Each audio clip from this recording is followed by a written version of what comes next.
Word is bond like James, we're kicking ass and taking names. It's the South Sibs Podcast, son. With me, the H.E.C, and the co-host here. What's good? My name's Q. We're going to call this Childhood Icons of Yesteryore. I didn't know that. I'm just totally unprepared. You just told me that right now. Let's see how this goes. That's the beauty of it, man. Improv on the fly. You're a funny guy, my friend. Try to entertain us with shit that comes to your mind verbatim. No, the reason I call it Childhood Icons of Yesteryore, if you follow us on Twitter at South Sibs, you'll see... if you go on Twitter at South Sibs, find us there and, converse with us. We'll probably put up polls if anybody actually answers them. Right now we have 0 fucking followers. But anyways, South Sibs at Twitter. Well, no, at South Sibs on Twitter. There we go. For all of you 0 followers watching out there. For all you 0 followers watching. At South Sibs on Twitter. If you go on there, we got some interesting stuff for you. Anyways, on Twitter, I see that Kobe and Shaq once again are at it, talking shit about each other. And the reason I say Childhood Icons of Yesteryore is because I don't give a fuck what anybody says. I love Shaq, bro. Shaq is awesome, man. Everybody saw Michael Jordan. See, I didn't grow up in the 90s, alright? I was born in 99. Like, fucking Jordan was either already playing for the Wizards or just gave up on basketball at that point. I only knew him from Space Jam, and that was it. But in the early 2000s, there was one basketball player who we saw everywhere, and that was fucking Shaquille O'Neal. And Shaq was one of my favorites, man. He was tall as fuck. In Icy Hot commercials? I mean, that's kind of what he was now, but I mean, I saw Shaq like on the court, man. Oh, okay. My biggest wish as a kid was that Shaq would go to the fucking Rockets. Just never happened. But we did get Yao Ming, though, so that was pretty cool. He got to fucking block Shaq a few times. I like that was like the big deal. Oh my god, this tall ass Asian blocked Shaq. Oh. Yeah, whatever happened to that dude? Yao Ming? Yeah, he had to retire. He's got a restaurant in Houston. Downtown. Expensive as shit. I had a friend who went there. He said he paid for him and his girlfriend, he said he paid damn near $300. God damn. I was just like, did you eat up the whole fucking bar? He's just like, no, we got an appetizer, 2 entrees, and then a dessert. And I was like, and it cost y'all all that? And he's like, well, we had some drinks in it. So what the fuck, man? Unless Yao Ming is giving you the sweat from his fucking body, like he's rimming it on the fucking glass cups, like how you do the salt, I would see no purpose for paying that much. He's giving you fried dog. Fucking no! Full breed. Q, why you had to be racist? Rare breed dog. Rare breed dog. That's not racist. They have dog festivals over there. Does he kill it in front of you? Fuck, you gotta pay more for that. Yeah, that's gonna run you a $400 tab. Hibachi, he just breaks the dog's neck in front of you, skins it, cooks it. They actually say that the more it suffers before it dies, the better it tastes. Yao Ming is fully aware of that. He charges good prices for that shit. Is it like Pennywise and shit? Your fear makes you taste so much better. Nah, man. So apparently he was talking shit about Shaq, calling Shaq lazy, and then Shaq hit Kobe with the most honest insult of all time, which is, "You don't pass." Which, for all we know about Kobe, is his big ass reputation. That motherfucker does not pass at all. He wants all of that paycheck. Shaq is a beast. Shaq was in a movie too. He was in a bunch of movies, man. What was it? He's a genie? Kazam, bro. Kazam, hell yeah. I remember watching that. Nowhere close to fucking Space Jam? Space Jam, no. Space Jam. Nowhere near the quality of Space Jam, but give Shaq his props. I'll tell you what about Shaq Diesel? You ever heard Shaq Diesel? No, what's that? Oh my god! It's amazing. Shaq Diesel is the fucking first album of Shaquille O'Neal. It did, if I'm not mistaken, go platinum. And this was in the midst of his basketball career. In his later albums, he even did a song with fucking Biggie Smalls. He rapped? Yeah, Shaquille O'Neal rapped. And the first fucking song on his album, the first lines that introduced us to rapper Shaquille O'Neal are, "You wanna fight, come fight me. I'll hit you with the wops. See? And then he immediately follows that up with, "I get dirty after dark, treat you like Spielberg, and get your ass kicked in the park." See, you're a huge fan. Them Shaq bars, bro. You ever watch Shaq box? What? I've never seen this. Yeah, man. He boxed Oscar De La Hoya. and like pretty much a real fight. They got pretty serious. Did he box Kobe? That's what he needs to do. Yeah, that's what they need to do. They need to put the gloves. Stop this bullshit. We need to see Kobe versus Shaq. But it's crazy because you actually think Shaq might win because he's so big. I think Shaq could fucking murder Kobe. Yeah, he's gigantic. Did you not know a fucking Shaq Fu, motherfucker? Shaq Fu. She's gonna bust out that Shaq Fu on Kobe, and he's gonna whoop his ass. I don't even know what that is. Shaq Fu was the kung fu fighting game that Shaquille O'Neal made, where he's basically fucking the golden child. You're a fucking huge Shaq fan. I told you, bro. Shaq is Shaq, bro. I was like happy when Shaq Fu: A Legend Reborn came out for Nintendo Switch. Shaq is my dude. Shaq, I owned Shaqs as a kid. Shaqs. Yeah, bro. What you laughing at, motherfucker? You seen that video with the dude who's like, they're rapping, they're having a rap battle, and the dude who has the Shaq shoes on, and you know what I'm talking about? No, it's so funny. He's like, alright, they're starting the battle, and this one dude goes, alright, I'm gonna get back to this rap. And before I lose track, again, is those Shaqs? He's just pointing at the shoes. Everyone just starts laughing at him. And like he just destroyed him just with that. Man, fuck like, is those Shaqs? Man, fuck all of y'all. Shaqs. I wear Shaqs to this day. I had Shaqs. There you go. Finally, motherfuckers admitting that they wore Shaqs. Everybody's talking shit about Shaqs. I had Shaqs. I had AND1s before they went to Walmart. Damn, you're so cool, man. You piece of shit. AND1s, man. That's where it's at. AND1s, yeah. Those were cool back in the day. Yeah, man, but Shaquille O'Neal is one of my favorites, bro. Always. My grandpa used to call him Shaquille O'Neal. Shaquille O'Neal.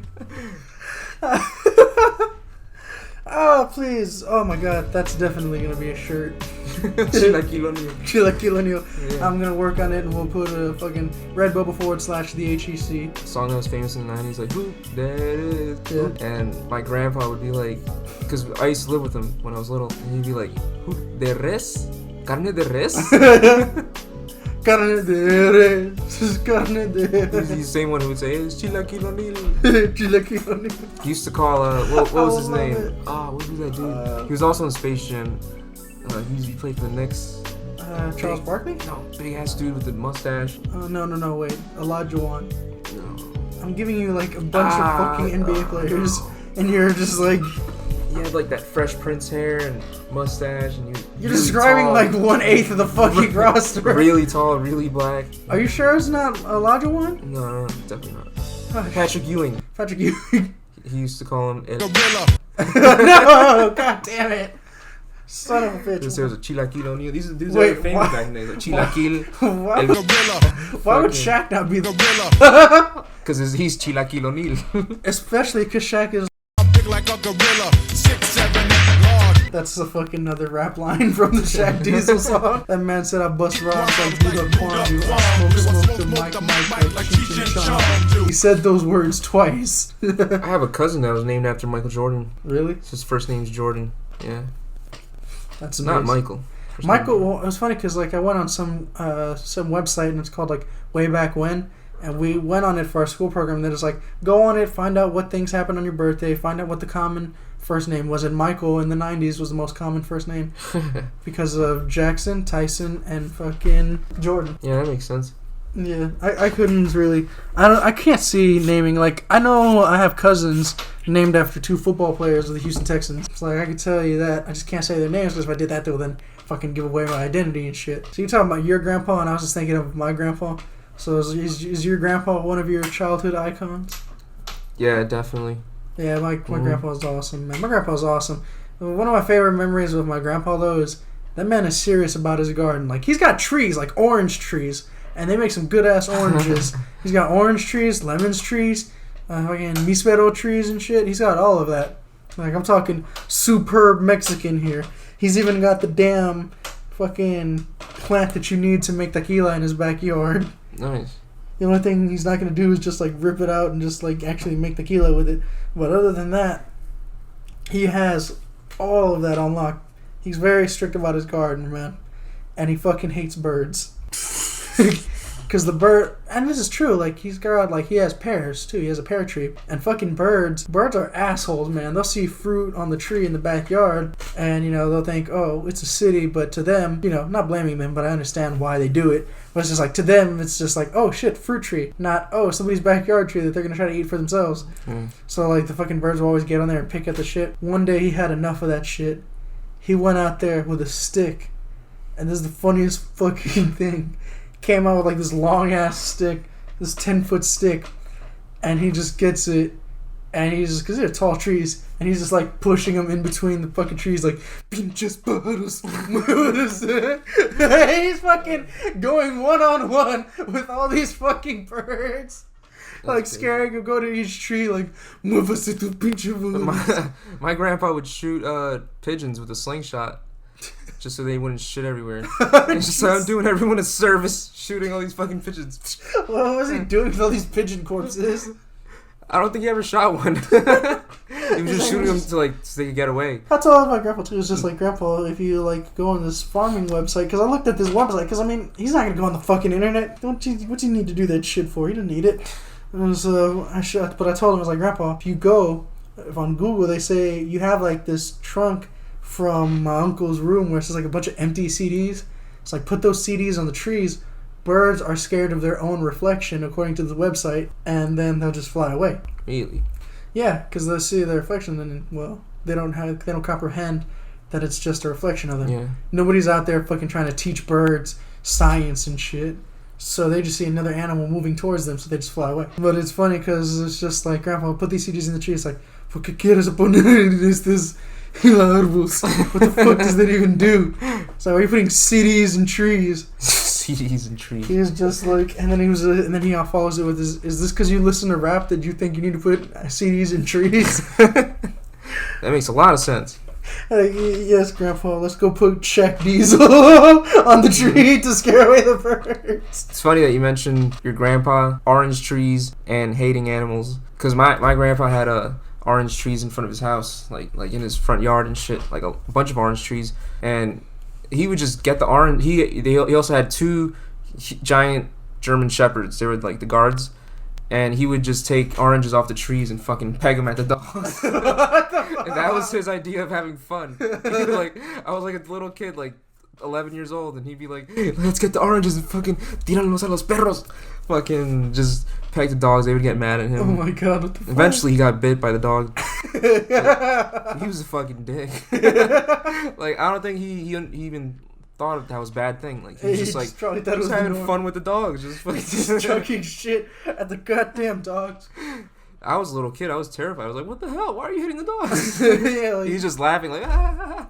Don't hit old yeller, Grandpa. What we did when we were kids. Fucking abuse animals. Abuse animals, yeah. Remember those good old days of the circus? We would beat the shit out of those elephants. Good old days. That's crazy because he also worked for the circus. What? He was a trombone player.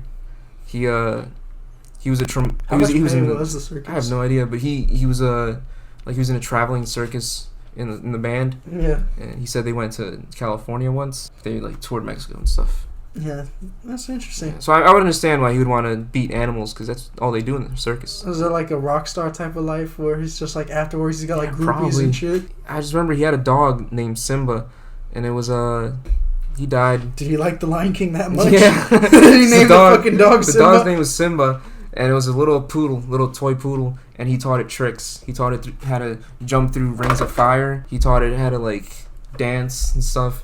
And he would be like, he's like, Simba, baila, and he would get up and like on his back legs and just he'd be like, and they would like dance together. Jesus Christ! Now is your grandfather still with us, or is he no longer with us? He's dead. Goddamn, that's what no longer with us means, Q. It's a little dark now. I have the fortune of my grandfather still being alive, man. But speaking both of them are alive. Well, here's the thing. So my real grandfather from my father's side is a piece of shit who left my dad when he was 8. Yeah. So I don't know where the fuck he is. Supposedly he's still alive, but man, fuck him for that. So, but my dad's stepdad, that grandpa's still alive. He's just got like arthritis. Like I was saying, you mentioned orange trees. Fucking segue from arthritis to orange trees. It's like you try to segue from arthritis to orange trees. well, they said you need to take oranges to calm down your arthritis. And speaking of oranges, like, what the fuck? That was the good segue coming out there. But anyways, my mom's dad, he had orange trees, and we lived there for a short while when we came back to live in Houston because we were just like military-based kids. So we were just going to live in Houston for a little bit until we found a house. My grandparents let us live there for a while. And while we lived there, fucking me and my brother, the bad oranges, my grandpa, he wouldn't throw away. He would just leave them there on the tree and just wait for them to rot and fall down. Because he would just like use the rotting corpses of those fruits to be like some compost fertilizer for the trees. Yeah. Right? Good thinking in it. But anyways, we would see these fucking hard-ass oranges with just holes in them. And we would be dicks and just like have dodgeball games with them. And so we'd be throwing these hard-ass, not ripe oranges in the fucking trees, and we'd be throwing them at each other too. And I remember I threw one at my brother's back and it fucking exploded, and it hurt him so goddamn much. For those of y'all who can't visually see what happened, Fuji jumped on my back. My cat Fuji here decided to just assault Cube. Do you have any climb up his back with do you have any nails. hand sanitizer or something? Because I'm pretty sure I'm bleeding right now. Let me take a quick peek. Oh my god! You got me? She got you one line, but then that's it. I'm not bleeding? No, that one line is properly bleeding, so we're probably gonna put a little brief stop to this meanwhile. Talk about something about your grandfather while I go get you your medical kit. My grandpa would not wait for the oranges to rot. He would just take the really good ones, the ones that were nice and ripe and perfect for eating. He would just take them off the tree and be like, "These are the heaviest oranges. Nice, perfect for pegging at dogs." Fuck these dogs. Oh man, I had to watch those dogs get hit with oranges, and then watch this guy just laugh. It was pretty intense as a little kid, but he didn't mean anything bad about it. He figured, animals don't have feelings. That's how old people think. Animals don't have feelings. They're just animals. They're just there. This is the guard dog. That's all he does. He guards. This is the chicken. It lays eggs. And sometimes we kill it and eat it. Oh my god, I can't believe my cat just fucked you up on our second episode. Did I get it? I can't even see. You got everywhere except where it actually is there. Fucking, can you do it though? Huh? No homo. That's the most important thing. It only cut you on one spot. The rest of it is red, but there's only one cut right there. I got a really bad infection from my cat once. I got called a Bartonella disease, aka cat scratch fever. Like literally, that's what cat scratch fever is. Cat scratch fever. Yeah. I just remember that one song. I didn't even know what the fuck it is. I got it in my fucking finger. My cat scratched my finger inside my nail, nail and shit, and it just happened to get there. And I washed it, but it was so deep and it was under my nail. It got infected. My fucking finger became like twice as big. My fucking whole arm became swollen. I had a fever. It was just bad. I couldn't sleep on my side because it was just hurting so much. And then I went to the doctor and he tested my blood and shit. And he's like, "Oh, you got scratched by a cat, huh?" This was like a 80-year-old Filipino dude. He goes in his library. It's all dusty. He's dusting off a book. He opens it, blows on it, fucking hits it, and he's like, "Let's see. Oh, you have the Bartonella disease." He's like, "You have the cat scratch fever." I was like, "What?" So, what is it? Is it lethal, or how the fuck does that work out? I guess you can die from it if you don't treat it. I just took antibiotics and it was good. Yeah, see, we're Americans, so we live because we have antibiotics. Granted, the depth that the fucking antibiotics will put us in will fuck us over, but still. Yeah. We're alive. Oh, man. Speaking of pet injuries, I remember my cat. I came back from Mexico on a vacation, Fuji exactly, and this was an accident. I put her on my shoulder because she normally likes to walk with me, but she was with my cat sitter at the time, a best friend of mine. And so I get her back, and the first thing I'm thinking is oh, she's still a kitten. So I don't want her to have admiration for these other people. Not like I want her to hate them or anything. I just don't want her to think that those are her owners. It's like, no, I'm your owner. I'm the one who's been feeding you the most. So it was the second month of having her. And so I would put her on my shoulders because when she was a kitten, she had perfect balance and would be on my shoulder like a parrot and would walk with me. Because when she was a fucking kitten, she was about the size of my hand. So when she got bigger, she was still able to keep balance. So I put her on when I got back. She got slightly bigger. And she got too big and she fell. And she fell frontwards and tried to hold on to me via the neck and fucking scratched deep down into my neck. and legitimately slit a good, like, half an inch of my throat. Fucking. Yeah, man. Cats will do that to you. My cat's out here trying to kill me. And luckily, I knew what I was doing. I was like, stand still, pinch it. Pretty bad scar here. Somewhere. Pinch it, put alcohol. You can't see it. Fuck. Jesus I have a bad. I got fucked up really bad by my cat. Jesus. Fucking. Well, see, at that point, that's when the cat's going. No, my cat accidentally slit my throat, but I felt bad because it was my fault. Like, she got on, like, I laid down, I was holding it, I was pinching it, and she felt bad. And she, like, fucking walked up to my shoulder and started, like, licking the spot where she just stabbed. It's like, oh, thanks, cat. You think she felt bad? She was probably like, I smell blood. Make it nice and tender. My cat's the fucking daywalker. Cats don't give a fuck about you, man. They would eat us if they could. If you died right here and you left Fuji with no food, she would eat your body. She would start with the tender parts. She would probably eat your eyes out. Maybe get your tongue. I mean, did you completely forget they're descendants of fucking lions? Yeah. It's like everybody thinks domestic animals are cute and shit, but we don't realize this is like they're fucking descendants of much more lethal creatures that will fuck you up. But dogs might not do that. Dogs are descendants of wolf. No, because dogs will do that. Like, if you give them no food, they'll eat their owner. Really? But I mean, like, first of all, granted, that's one of my biggest fears is the fact that because I live alone in an apartment, one of my biggest fears is that my cat's anthropomorphically is gonna fucking come, or if I die, nobody's gonna know, right? Because my apartment's gonna be locked, so nobody's gonna check unless it's the fucking maintenance person, or unless I don't pay rent. You think your cat might eat you one day? No, I think I might die alone and nobody would fucking know, and that's when the possibility of the cat eating me comes into existence. How are you gonna die? No. Like, let's say it's a regular household accident. You know, fucking maybe slip on something, breaks the neck, dead on the floor. Nobody's gonna notice. Like, would you notice if it goes like 2 weeks and I don't text you about the show? I guess, yeah. 2 weeks is enough. Yeah, you're just gonna be like, "Are you okay?" Like, but like, to what level would you be concerned? Would you just think I'm just not giving a shit about you? Because that's what most people do, and then they probably think I'm discarding them. Meanwhile, I'm fucking dead in the kitchen. Maybe a month into it, I'll be like, this dude just died or something. Whatever. Dude just died. So it's like, I realize there's no uploads on our channel so far. I wonder if H.E.C's alright. I don't know if I would actually come to your door and be like, hey, you alright? Because, I don't know, I would just assume you left or something. Like, you just didn't give a fuck. Like, if you see my car there in the fucking, like, apartment. Oh, wait, that's different, though. Yeah, you see if I saw your car, I'd be like, it's there. And you just see, like, it's all dusted, like, from the fall and some shit, and you're just like... I'd probably show up on, like, the 17th, like, yo, it's your birthday, right? Yeah, like, at that part... Fucking, what happened? At that part, call the cops and just be like... Are we going? Fucking... Like, he's dead. This whole thing's dusted. Yeah. Show up with my bags packed and shit. Like, hey, what's going on with this? Don't reveal the plan.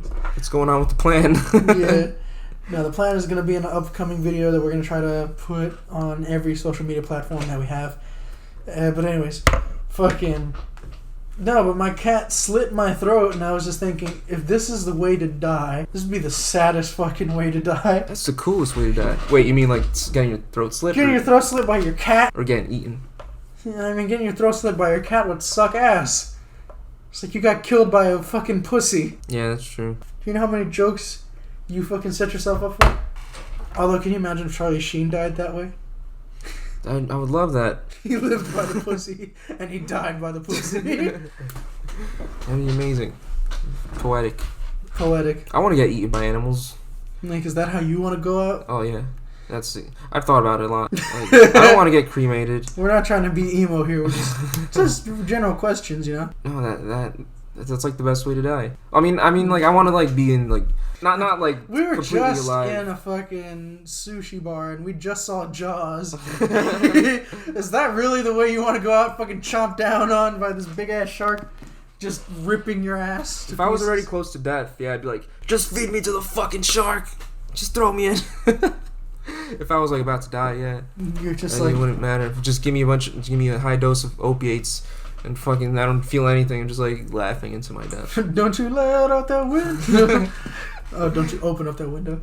Just jump out and fucking it's a sub. Nah, I mean, not dying. I mean, like, I don't want to be buried. Or fucking...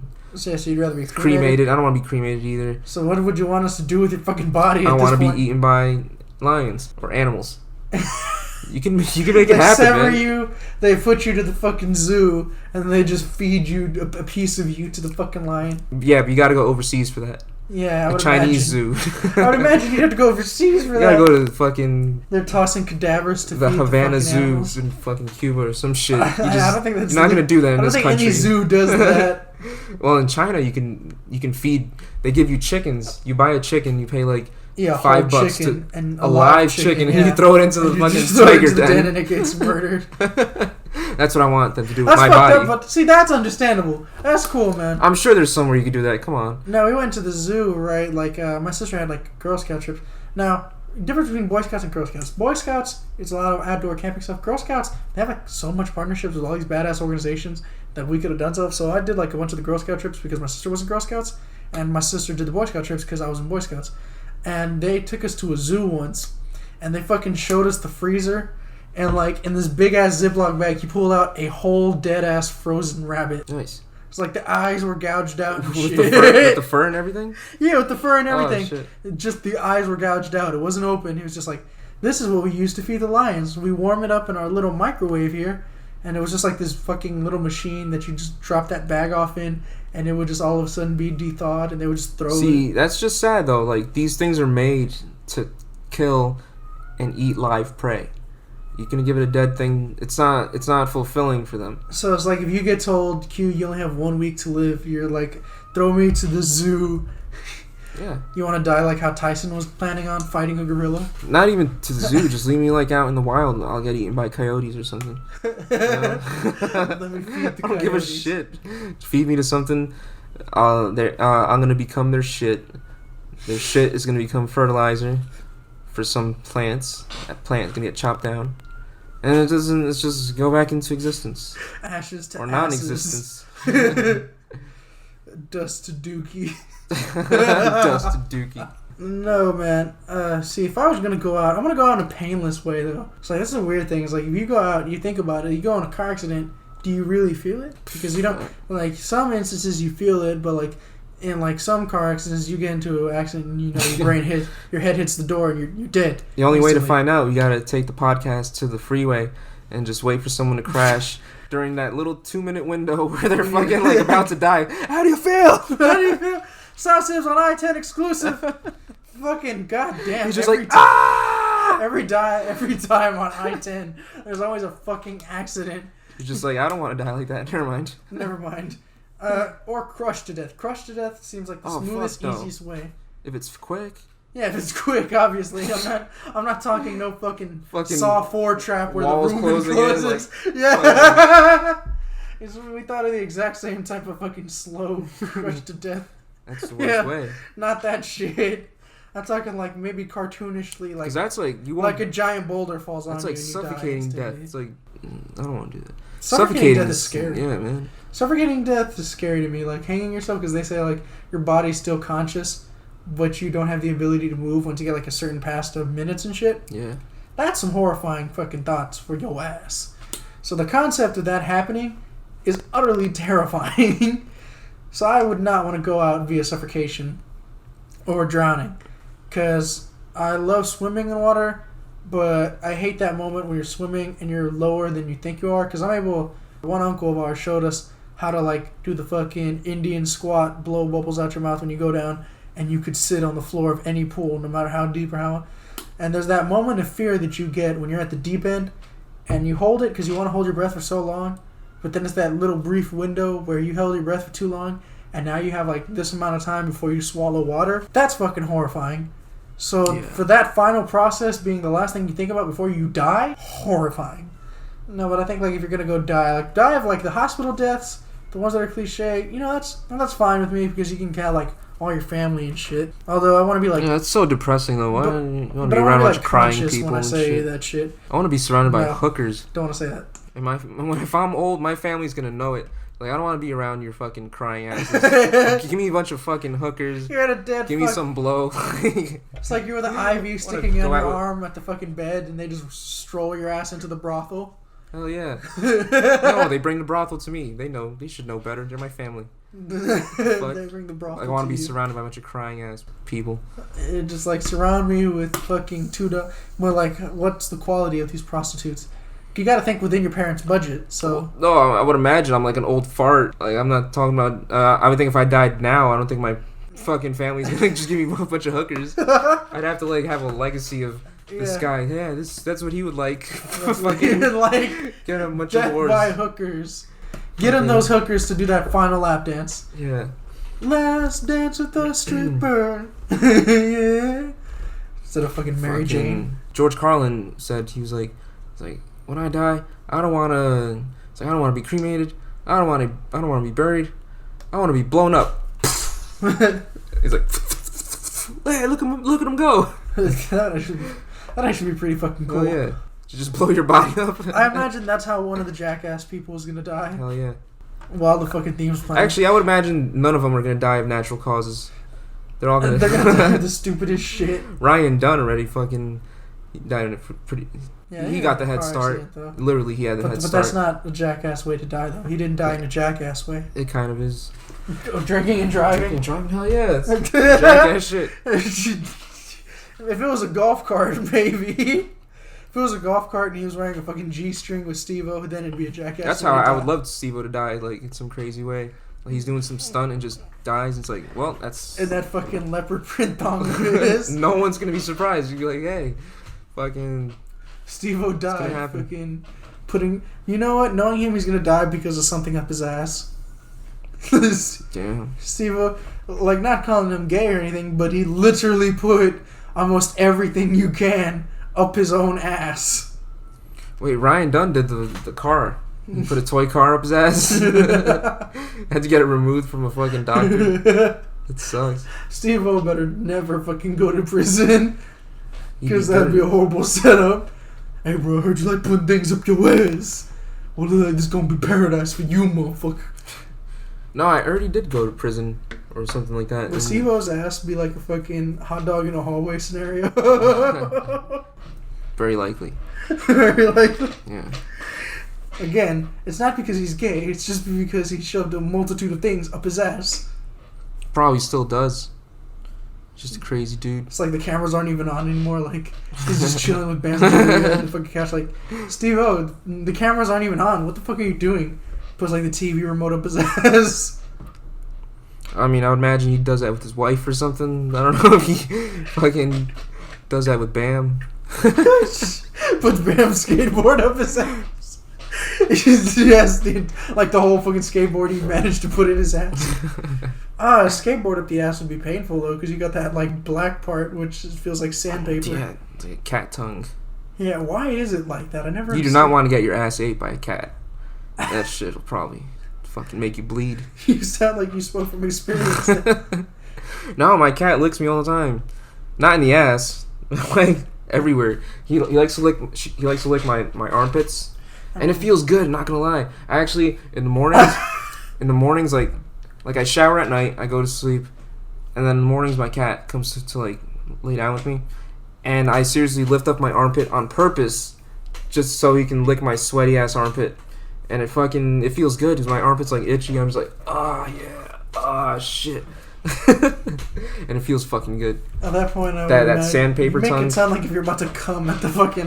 I've thought about it. But then he bites me hard and I'm like, gets a hold of the skin. No, you got a kinky cat then. He's a crazy cat. No man, fucking I couldn't do that shit. But it was this article in regards to Japan trying to make cat girls a thing. And somebody put in the comments something that I thought of too, was just like the sandpaper tongue. No, you see cat girls in anime, it's all cute and everything. They got a tail and shit. Yeah. Nobody thinks about that cat tongue. Fuck no. Head from that is despicable. Have you seen the painful as shit? The cross-eyed thing that those anime girls do. What? They like stick out their tongue and they cross their eyes and like it becomes like a. Oh, the climax thing? Yeah. You seen that shit? Yeah. I never... I saw a girl trying to do that, and she just looked like she had Down syndrome. It was not hot. I think if you try to do a multitude of things you see in anime, you're going to look like you're coming off with Down syndrome. She's like, what the fuck are you doing? It's like, seriously, I went to a political thing, right? They had a big screen which had English, Spanish, Vietnamese. They had another thing where they gave out headphones so that way while you spoke live, it would be like transmitted to all the people there, right? So it was in Arabic, English, Mandarin, Spanish, and then you had the deaf one, the one who speaks with sign, right? For individuals who are deaf. Yeah. So she was speaking with sign, and while she was speaking with sign, there was a kid in front of her. There was like a kid in the front row, and I was just laughing my ass off seeing this because I was behind the curtain. And so this kid doesn't know that she's doing sign language, and he's doing fucking Naruto hand signals to her because I guess he sees her, and like he sees her and he puts his hands up with his mouth up and like, somebody. I was like, oh, cool, she's referencing something I know. So he's just like in front of her, just doing these fucking Naruto signals. How old was that kid? Thinking that she's from... It's like some small little black kid. He was like probably like less than 10. Oh, okay. I mean, it was just the funniest shit. He's just in front of her. The girl thought it was cute or something, but he's just like this. He's like, he's even fucking arching his hands back, like doing fucking Muay Thai poses. Yeah. Like, you thought he was really about to strike this bitch, because he was like excited. I guess he thought that this one chick knew anime and shit. When really she's just the fucking... This was at a political event? Yeah, this was at a political event. Because it was like an open community event. So it was just like, if you have concerns about the community, come inside and we'll talk about it. Right? Good concept. What concerns do people have with the community? Well, the problem is not that many people besides have kids concerns. Fucking doing Naruto signs. The main things in Houston, which I noticed, is just like, if you look at the hospital that we had next to us, which this might give away a little bit of our location, but I don't think it's going to get to specifics. The hospital that was right next to us is no longer there. So if we were to get injured or have a severe injury here, we would be fucked unless picked up by a paramedic or a fire truck or helicopter, and then they would have to carry our decapitated or knocked out or seriously injured. Why would you take a decapitated person to the hospital? I realized as soon as I said that I fucked up. But anyways... I meant to say disabled. I don't know why I got decapitated and confused with disabled. Once they're decapitated, no more. That's an L. But anyways, dismembered. That's what I also meant to say. Why does your grandma need a wheelchair? She's decapitated. She's decapitated. That's a disability. Disability. She has no fucking body. You got all these decapitated people in wheelchairs being rolled around. Shit.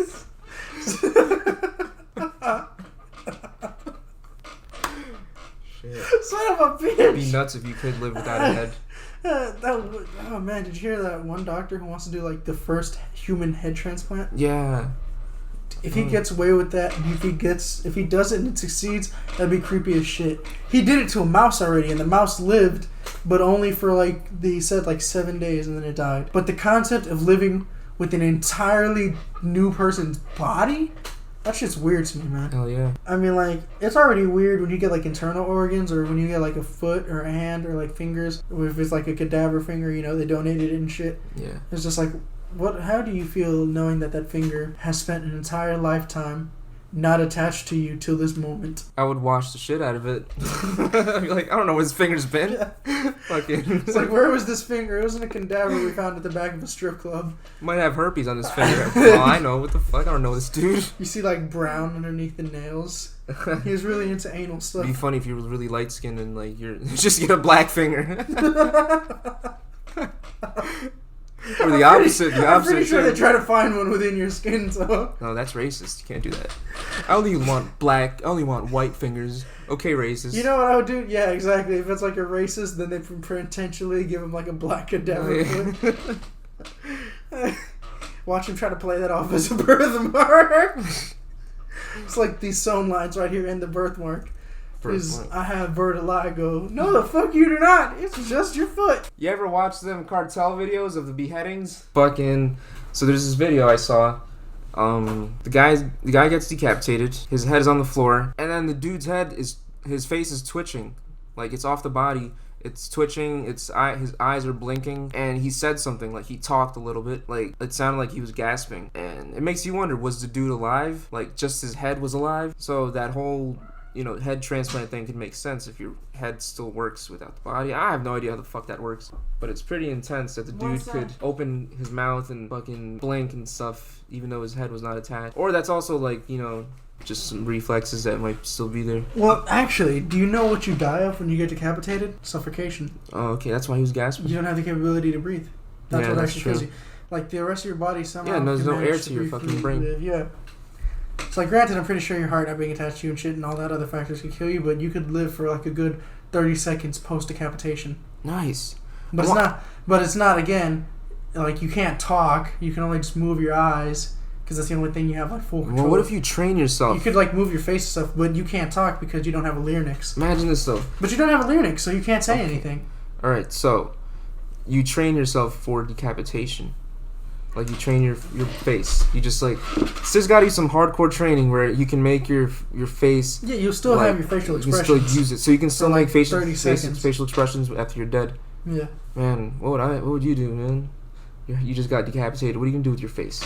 I would do that fucking what's up face. Fucking tongue out. And fucking... It's like they see it and just that's like, what I was thinking. Like, I want to, like... This guy had fun. I want to... If I know I'm getting decapitated, I'm going to be going like this every day. So that... It's like... You're training to raspberry. It's my first reflex. My head is off. For those 30 seconds, I'm going to be like... Like, as the guillotine comes down, you're just like... one of those fucking... You're blowing a raspberry as the guillotine falls. One of those fucking assassins is going to take out their phone and record it. All of them are going to record it. Like, look at this shit. Hijo de la chingada. Mira este. And it's going to be viral. I'll be famous. It'll be a little late, because I'm dead. But still, I'll be famous for that shit. Yeah, but then you wouldn't have your tongue sticking out, because they'd probably take it out your body to put up your ass. Your corpse's ass. Nah. For as much homophobic as all these gangs are, they do some of the gayest shit. Like, you always find somebody dead, and there's always something shoved up where? Up their ass. That's, like, hypocritical. Well, they don't think of that as gay. They think of it as dominating. Like, even fucking another dude in the ass. Like, it's a prison thing. They don't see it as, like, a gay dude. They see it as, like the way dogs see it. Like, you dominate another male by fucking it in the ass. It's totally gay, that's for sure. But it's a prison thing. They view it more like as, you my bitch. Like, this would be like the most homophobic. We can do it the hard way or the easy way. The choice is yours. No, but it's just like, fucking, it's just like, why all this... For all these people who are being very homophobic, you're doing some gay shit right now. You watch Criminal Minds and shit, and you hear all that shit. Where, like, if it's like any murder that involves a knife... Well, stabbing is a form of penetration, and penetration can mean sexual desires. I was like, okay, that's a little bit weird to think about. Do you think there might be someone within the gang community who's also within the LGBTQ community? I think they have those now. And they're promoting like LGBT rights within gangs. Within the gang. It's the first trans gangster. It's like, you gotta stop calling us fucking gay homes. The sexist as shit. We'll kill you, man. We'll fucking kill you. I can see the movie already. The trans gangster. We'll rape you and we'll enjoy it too. It's not like they'll rape you for power. No, we'll enjoy it. We'll eat your ass right now, man. Come here right now. I'll eat your fucking ass right now. I'll eat your ass, and guess what? I'll let you live so you can live with that shit, Holmes. Every time you take a shit and your asshole spread open, you're gonna think of me. That's it. It's totally not gay. Totally not gay. Remember, kids, the word of the day. No homo. It's like that fucking Mike Tyson video. And he's like, I'll fuck you till you love me, you faggot. Yeah, what the fuck, Mike Tyson? The weirdest trash talking of all. I'll fuck you till you love me, faggot. Fuck you till you love me. And it's the funniest part. He sound like he just got broken up with. Because he's crying. He's crying. Because I guess, like, the comment was made, and so allegedly it was, like, somebody who made, like, a comment about, like, I forgot what it was. Put him in a straitjacket. Yeah, put him in a straitjacket. And this was, like, something, I think, post his daughter dying. So he shouldn't have even been out with the press anyway. But he was getting really emotional. He was really emotional. But he sounds like somebody who just went through a bad like, what you say, breakup. You fucking faggot. I'll fuck you till you love me, faggot. I'll eat your asshole alive. All pray. As if homophobia is not bad enough, fucking the fear of Muslims and xenophobia gets worse. He follows "I'll fuck you if you love it, faggot" to "I'll eat your asshole alive." Praise Allah. Praise Allah. Like, are you eating his ass for Allah? Like his ass is the communion. He did that all the time. He'd say praise Allah at the end of saying some really fucked up shit. Really fucked up He's shit. I'll eat his children. He had this praise guy, Allah. He's like, I am the most impeccable. I will fucking kill you. I will eat your fucking children. Praise Allah.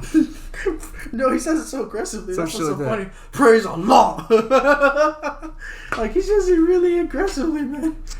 But he doesn't say it all the time. There was a video. If there was a video that I thought was the funniest of Mike Tyson, it's the one where, like, I guess Don King owed him some money, and like he takes off his microphone in the middle of the interview. He's like, "Fuck you, Don King, you piece of shit." And he was like sitting next to Don King, kind of like how we sit up, we're like sitting next together for this podcast. So Tyson gets up with his lapel mic, takes it off. He's like, "Fuck you, Don King, you piece of shit," and he throws that shit at Don King. And Don King, I guess, like, fucking is immune to anything. Because he's just no-selling it, still there, smiling, crazy-ass fucking Frankenstein hair, waving the 2 American flags with a smile on his face.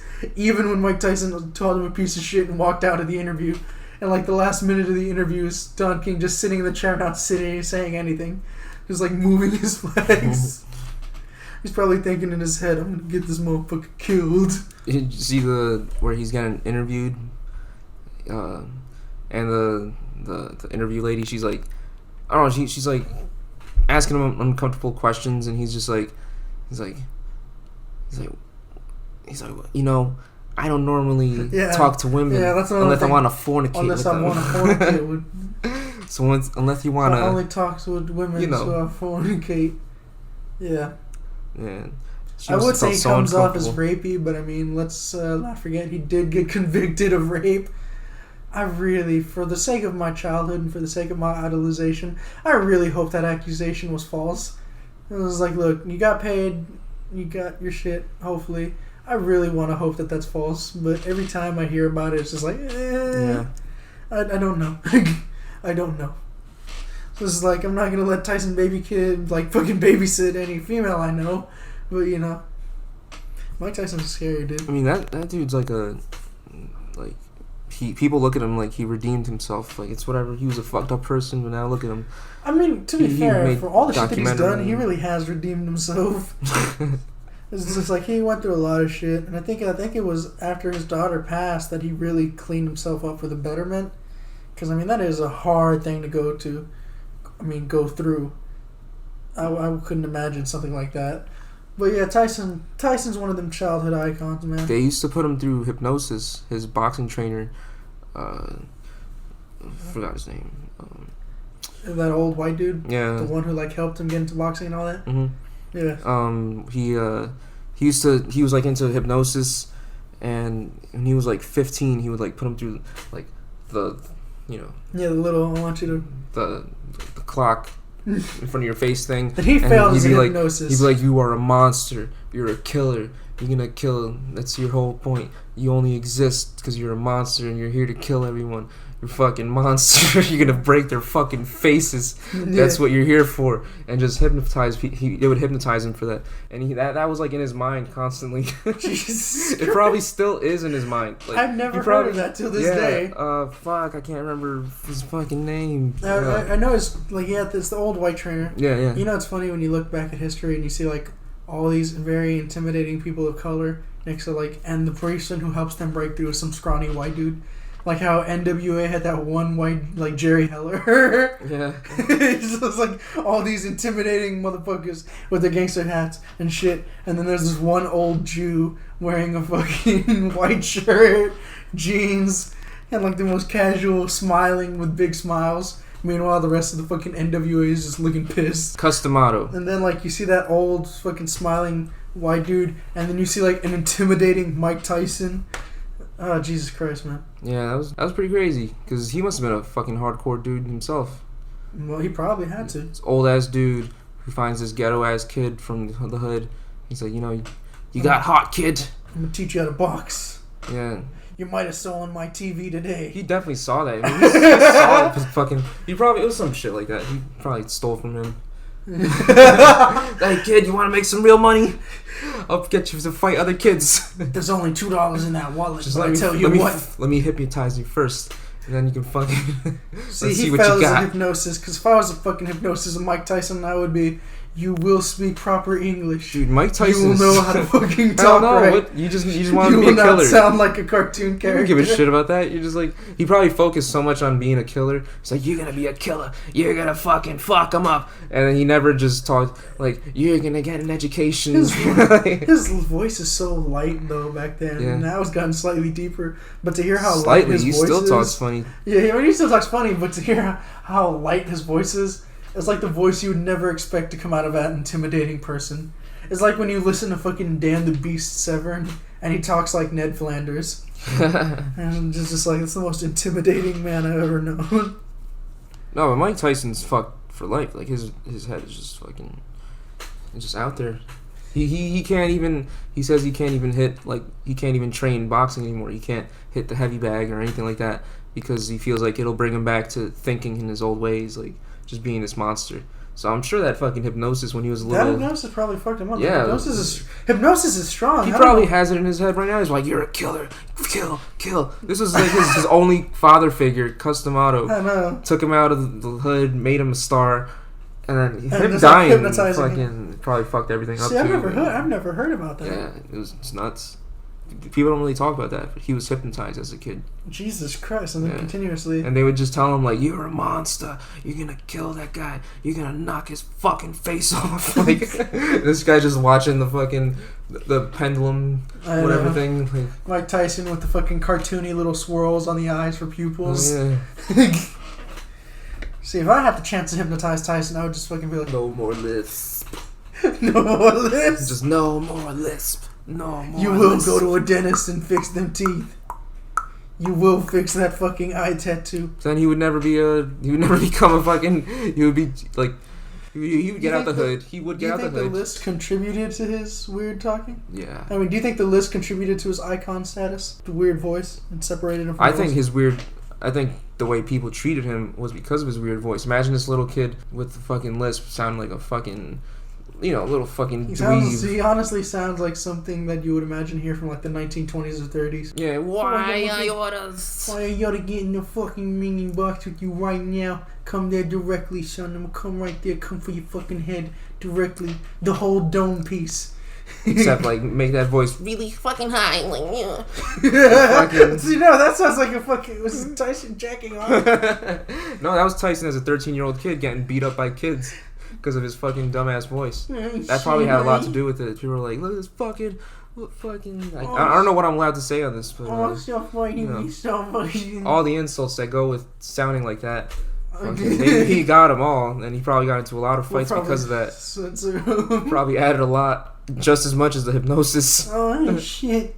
I was like... Because that was a different type of hypnosis to him. That was like, you ain't shit, Tyson. You ain't shit. You sound like a fucking homo. I mean, yeah, when people talk shit about you, that can get into your system. Traumatizing, too. I know people who have, like, been bullied from fucking elementary school, and they still get, like, emotional about that shit, man. Yeah, I know people like that, too. We need to hypnotize these. I want to imagine that fucking... I want to imagine Mike Tyson went to see Captain America Civil War in the theater. And, like, they say the fucking sequence of events that set off Bucky, and then it sets off Tyson. He's in the theater knocking bitches out, like, biting motherfuckers' ears. Well, that's why he smokes so much weed, to prevent that. That dude has his own Tyson ranch. His weed, it's like a weed amusement park or some shit, where he has his own strain of weed, and I have no idea what it is, but I would fucking love to go to it. I would love to go to Mike Tyson's amusement park, too. It's called the Tyson Ranch. Now, here's the weirdest thing that I've seen from fighting fans, and I don't know if I would do it. It sounds stupid in premise, but then I see why people would do it because of saying it. Would you ask Mike Tyson to punch you in the face? No. Fuck.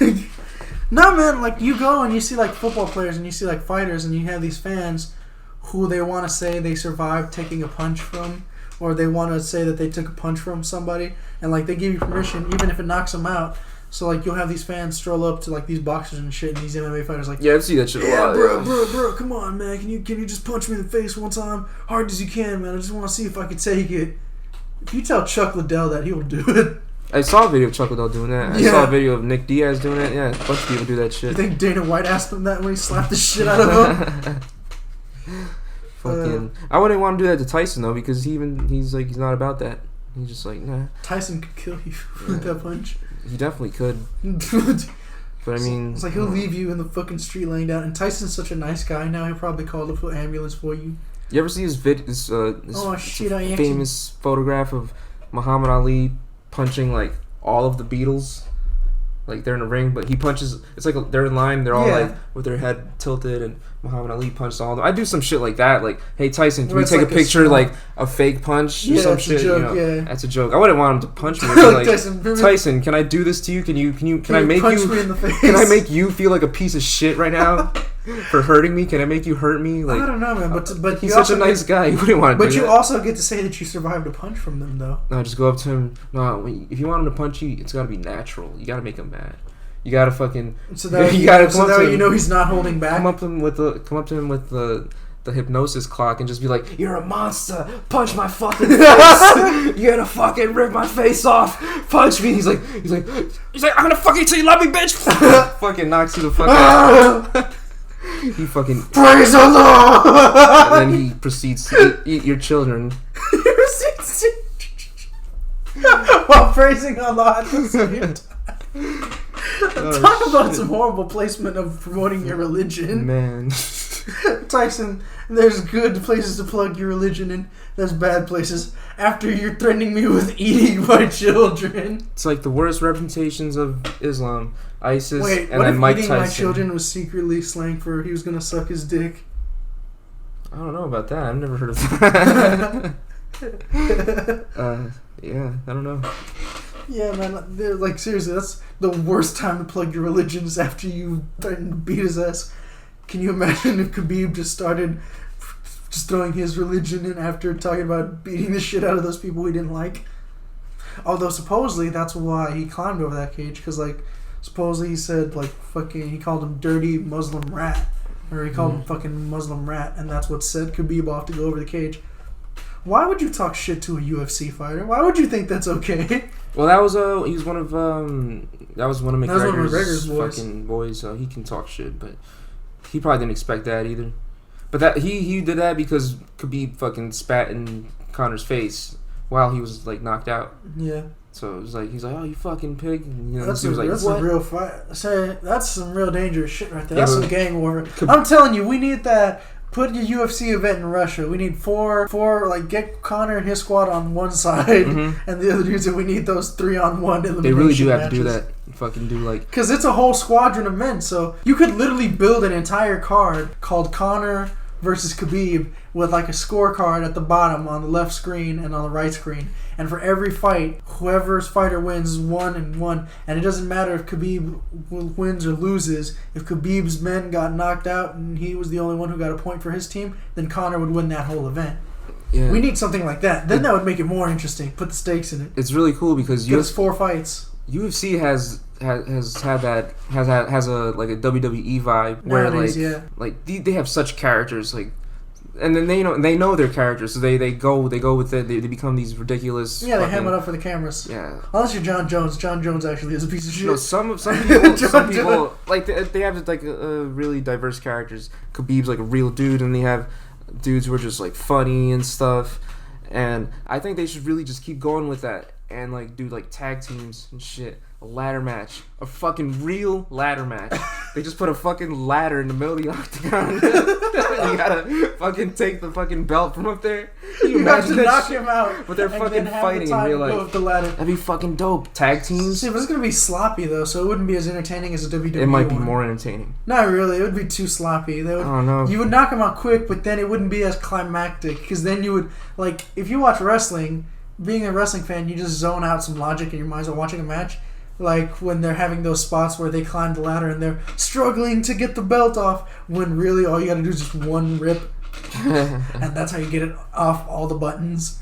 But like they show it and they're just like, oh, he's struggling with the briefcase or he's struggling with the belt. You know? Yeah. But if it's like a UFC fight, he knocks the fucking dude out with the ladder. And then he just climbs out. He's just going to run up that ladder as quick as he can and rip it off. Tag teams, though? Yeah, he's not going to be like the Tag teams be cool. You could do a lot of different matches. Mix MMA with, like, fucking wrestling. WWE shit. Well, you had, like, cage the matches Lions and Den. shit. You had the Lions Den in WWE. Mm. That's pretty interesting. Yeah. Nah, man, it's just fucking... It's incredible. I used to love UFC as a kid. Now I catch up with it now. I think UFC got bigger, but I think it was because of those characters and because of the people you saw. You know, if you watch the UFC's YouTube channel, they primarily put it on Chuck Liddell and Ken Shamrock as the main two. Because Ken Shamrock was the guy who went, did it, got dubbed ABC by, I forgot what sports organization, the world's most dangerous man, took that shit and then ran to WWE with it. And to me, I think Ken Shamrock made UFC feel more legit. You know, because at the time, it was just like, oh my god, these are fucking idiots inside a cage. But Ken Shamrock was a pro wrestler. His style was shoot fighting. And so that's how he was able to like beat Dan the Beast Severn by getting him to tap out. And that's how he was able to have that tie with Hoist Gracie in the fucking 40-minute UFC match where they just basically rolled around. Wait, which one was that? They had a... Because the first one was... The first one, Gracie won by putting... Which was nuts. Shamrock in a submission. And then the other one... No, the one where he hit his nuts, that was recently in Bellator in 2016. Oh, no, I wasn't saying it was nuts. I was saying it was nuts. I didn't say, like, he hit him. That he hit him in the nuts. I'm saying the first UFC, how Hoist Gracie was this little-ass dude, no one... He was this little-ass dude who looked the least muscular out of all of them. But that's Ken why... Shamrock was this gigantic But that's why dude. That's why their dad did it. Because he was just like, I want to show that Brazilian Jiu-Jitsu is the most effective thing. That we can get this scrawny-looking ass Ross from Friends motherfucker... to win the entire goddamn thing. But I mean, it was mostly submissions. So yeah, he was rolling around doing jiu-jitsu and submissions. Whereas Ken Shamrock looked like the swole boy. When he beat Ken Shamrock, that was a big surprise, man. Then they had that 40-minute match where they just had one 40-minute round. It was just like no overtime. And supposedly that was going to settle it, but they were so rolled around and so caught up. Personally, in my opinion, I think Shamrock won that. You look at Shamrock, and then you look at fucking Hoist with his bloody-ass face. Where Hoist had a lot of ground control during that, but it still doesn't change the fact that Shamrock bloodied the fuck out of him. Yeah. But, you know, who was the one who fucking set up the UFC? It was the Gracie family. So I think that one Shamrock got screwed from. And then, of course, the third one, knee to the dick. Knee the dick in Bellator. By the way, I went back to look at one of the events that we were making fun of Bellator, because in our first episode, fucking Celebrity UFC event, we discussed Bellator's incompetence and stupidity. Now, Bellator was not responsible for the event that we were talking about when we were making fun of it after the show. The event we're talking about is the one and only UFC event held by Oscar De La Hoya, where Tito Ortiz faced Chuck Liddell. Chuck Liddell. Fucking limps to the way in. He fucking limps to the way in. He's limping. He looks fucking fucking bow-legged. Like, he's fucking, like Tito Ortiz. Tito Ortiz was a bitch for that, man. Because, you know, Liddell beats Ortiz. And Liddell beats Ortiz. You know, he knocks him out. And it's like Tito waited for Chuck to get decrepit. It's like while he was waiting for Chuck to get decrepit so he could beat him, just so he can get that knockout back from like fucking 10 years ago. But it's just... Man, Liddell was like low on money or some shit. Like, so how much? 20 grand? I'll do it. I'll fucking do it, man. I'll fucking do it. Oh, shit. Oh my god, it was so fucking... Okay. So he didn't need the money, but I mean... It's Oscar De La Hoya. It was his first mixed martial arts fucking event, and he wanted to have like this big deal. So I think he paid up to the mills for that. Oh really? So, you know, if one more chance to go up to the mills, hey, fuck it.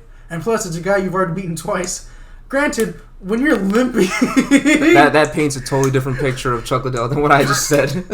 When you're limping, you got big bucks for that. When you're limping to the fucking weigh-ins. Yeah, you know you got paid a lot it's for that is shit. The money worth it? Like, he probably, like, budgeted that shit. He's like, let's see, hospital bills, still left over with, like, $800,000. Yeah, I'll do it. I think Chuck threw away that fight.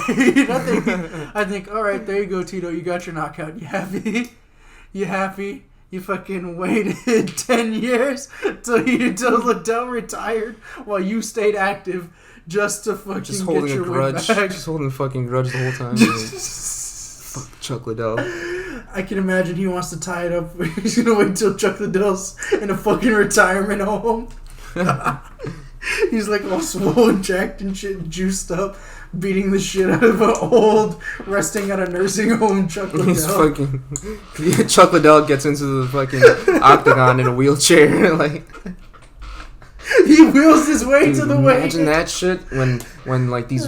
Like, because MMA is fairly modern, like... Fairly modern, but I mean now, so, it's like, 20 years ago, and these were like athletes who were in their 20s, 30s. Yeah, but still, though, they're still not old people. They're like... Let's wait, like... Not old. And if, 20 years later, they're going to be like... Or not even, like, 30 years later, these dudes are going to be in their 80s. In their 80s, yeah. And let's have them fight now. Yeah, no, in their 80s. Like... Oh, yeah, but man, fucking... If you... Old Oscar fights. De La Hoya, at this point, when you see a man limping to the fucking weigh-in, I don't care how much you try to... By the way, the funniest part is they just said, oh, these two have a rivalry that goes way back. Okay, but when they're video packages, they can't show you shit because of the fact that they don't own any of the rights to it. So they're just talking shit, like, with it jump cutting to, like, them back and forth because they don't have the rights. It's UFC, and that's why Dana White was even talking shit. Yeah, and Dana White talked shit about that. He's like, what the fuck, Oscar? Yeah. And then Oscar was like... He kept calling Oscar a cokehead. That's some shit. I forgot what Oscar said. He's like, Chuck wanted this, man. Chuck wanted... Yeah, because I feel bad. Because Dana was Chuck... Everybody forgets. Dana was Chuck Liddell's manager. So it's like his longtime friend and real-life friend. And fucking Dana's the one who told him, dude, retire. You're good, alright? And it's just like... What do you think hurt Dana White more to watch? Fucking Liddell getting just murdered by Rampage and Pride when he was bringing the UFC champion to Pride? Or seeing Chuck Liddell get murdered by Dana Ortiz when he's old as fuck? And granted, Chuck Liddell could probably kick our asses. Hell yeah. That's fine. Sure. But still, we're not UFC fighters who are still actively going. Like, Ortiz was still going. I don't know. How about both of us against Chuck Liddell? We would just have to keep on. After the Tito Ortiz fight. That increases our chances more. Then he's already a dead. little more. I think he'd still fuck us up. I think we could both, me and you could both take on Chuck Liddell if we just, on some fucking wrestling technique style shit, we just go for his leg. We just go for his limping leg. Or just fucking run away from him the whole time until he tires out. Just go run away from him and then just drop until his fucking leg. knees give out. Until his knees give out. Challenge him to a game of basketball. So you got me, he taps out. He just sits down and taps out. I can't. You guys won. Challenge him to a game of basketball. He goes to... No. Oh man, but shit. It's just like, I can't. Oh my god, I couldn't. I'm sorry, I couldn't. I can't. What the fuck are you Like, saying? I've seen so many weird shit in weigh-ins, but I couldn't stop laughing when I saw Chuck's ass limping to the fucking scale. Like, if you can't even walk 5 feet without limping. Oh man, you're definitely not ready for a fight. You were not ready for a fight at all. If you can't walk. Oscar's like, that's the best we're gonna get him, man.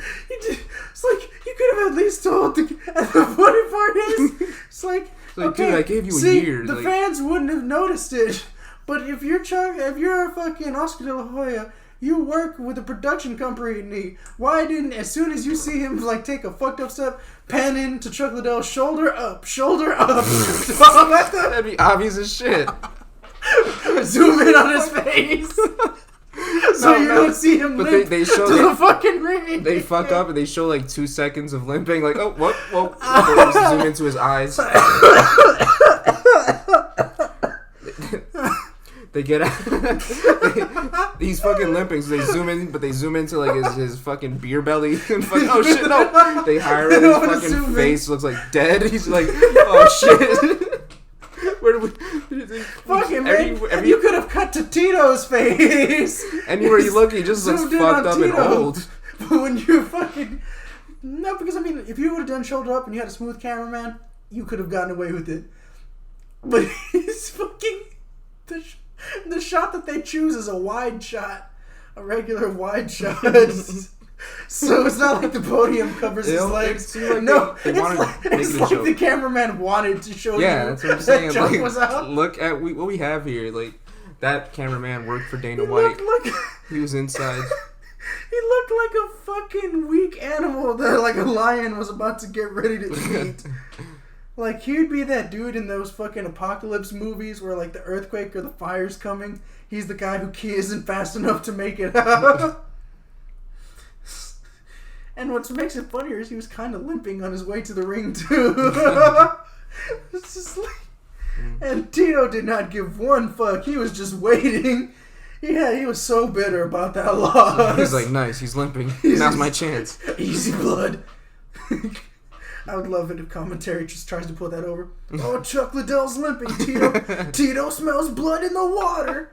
He's a vicious predator. He's not a vicious predator. He's fighting a guy who's came out of retirement to get murdered. They know this shit. Like, I remember I saw the weigh-ins on Instagram, and all the comments were like, what the fuck? He's limping. Like, he's definitely way past his prime, because he could barely walk to the fucking... Chuck Liddell has no real friends. Dana White might... I'm pretty sure Dana tried to call him. It's like, Chuck, was the money worth it, man? Well, you could have just done another movie role or some shit. You didn't need to get your ass whooped. You know, there's that big saying where there's those fights that take away from a fighter's legacy, and you don't take the fighter seriously anymore. And you don't want to be that one fighter who's like not in his prime anymore and not doing good. Or you don't want to be that guy who, you know, The Undertaker. He said that, because he still wrestles now, he says, I don't want to be that guy who like comes down to the ring and there's a young child and like the kid's dad is telling him, oh man, he's okay now, but you should have seen him when he was back in the day. You don't want that. And I feel that. Right? That to Chuck Liddell, like, as intimidating as I found him, as respected as I found him, all respect goes out the fucking window. You cannot look bad unless you're an amputee of war or disabled from being a veteran of serving these great United States. You can't look badass limping to a fucking scale. You can't look badass limping on the way to a fight. Fuck, man. I didn't even like... It's like, I batted no eye to that UFC fighter who just only had one hand. I didn't give a shit about that. Didn't bat no mind, didn't think nothing of it. The only time that I was like, man, this guy's at an unfair advantage is when one of these motherfuckers is swole as shit, had a bunch of fights, and the other guy has a beer gut, flabby. Did he even take his shirt off for that weigh-in? I don't know. I don't think he took his shirt off for that weigh-in. And the other guy comes limping to the fucking ring. And the funny part is, the betting odds were still in fucking Liddell's favor. Why? Who sees him limping and says, 500 on Liddell right now? Someone on the inside knows more. Oh, God. Fucking... Nah, but Dana White did the same shit with BJ Penn. What? Dude, oh, you just farted? Yeah, damn. I think I might have. Dude, he has one more fight left. He's like 40, I think, and he's just oh shit.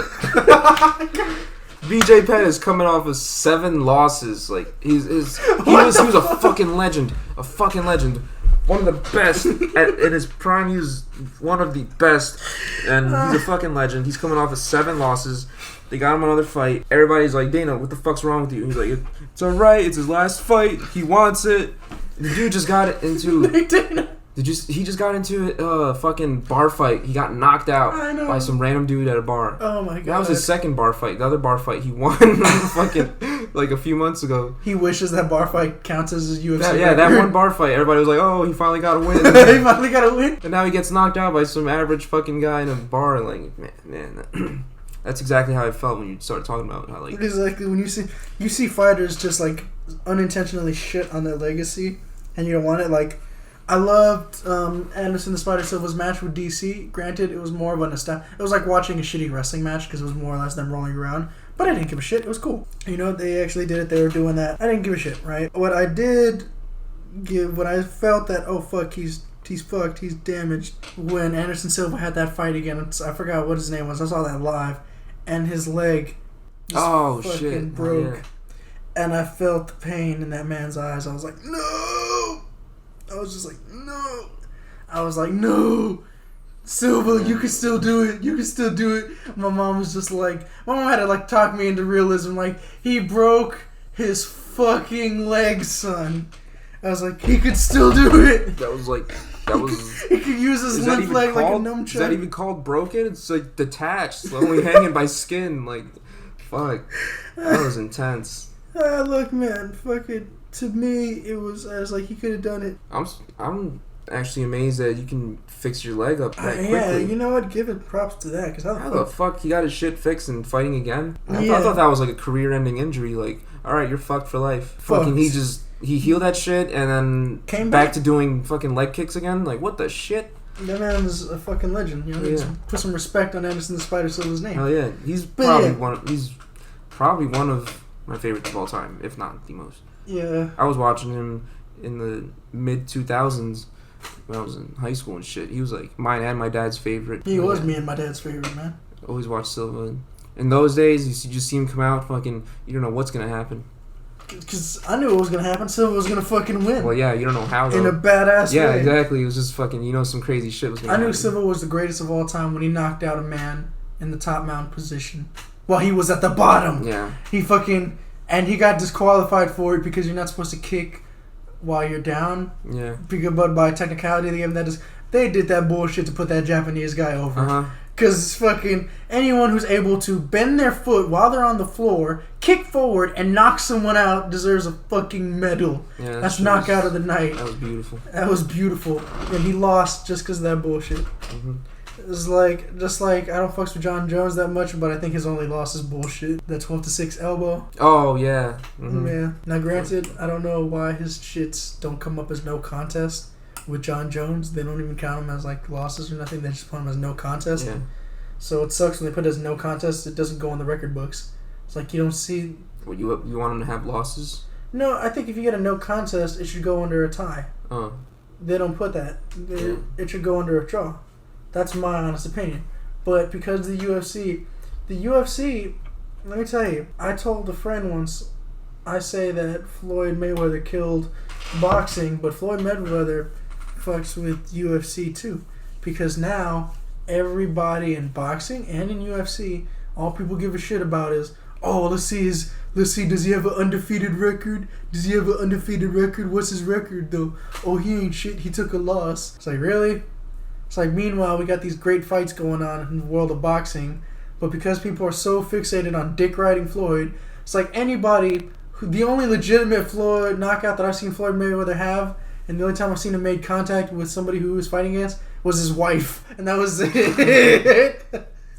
And even then, he probably hugged her like multiple times. That's why I like the Conor fight with him and Conor, because it was like it was his wife, because he actually hit Conor pretty good. So it's like, probably... Because he was an easy fight. He knew he wasn't a fucking boxer. He hit him really good. And that's why McGregor, giving him props for being smart, was taking advantage by doing the fucking... He was doing Mayweather's technique, which is, I'm going to run up to you, tappy tap, tap, tap, and then go away. Because Mayweather knew, from an evil genius perspective and from a slacker perspective, it's fucking genius. You get your points by just... Because all that matters is that you make contact. Because... Like, I'm punching you right now with Mayweather punches, but the audience doesn't see that. That's contact. Did you even feel any of those punches that I gave you? These weakest punches I gave you? No, but they count and they give me points. So if this was a boxing match, let's say you land a fucking hard punch that gives me a black eye, but I just did a bunch of these to you, I win. Yeah. Due to points. I fucking hate the point system in boxing. Give me fucking somebody getting knocked out. Give me determining the rounds by who took the hardest hits. That's one of the deciding factors in UFC is octagon control. Oh yeah. So it's like, even if you don't have points, it's just like you dominated just because you were I remember when Mayweather kept on talking shit to McGregor. He's like, I'm gonna tell you what. I just got my MMA license. You are never gonna fight McGregor in a fucking UFC ring, Floyd. I don't give a shit if Dana offers you like $8 million. I don't give a fuck if Dana puts a whole $1 billion stack on your plate. You are never gonna accept that fight because you know you're gonna get murdered in like 8 seconds.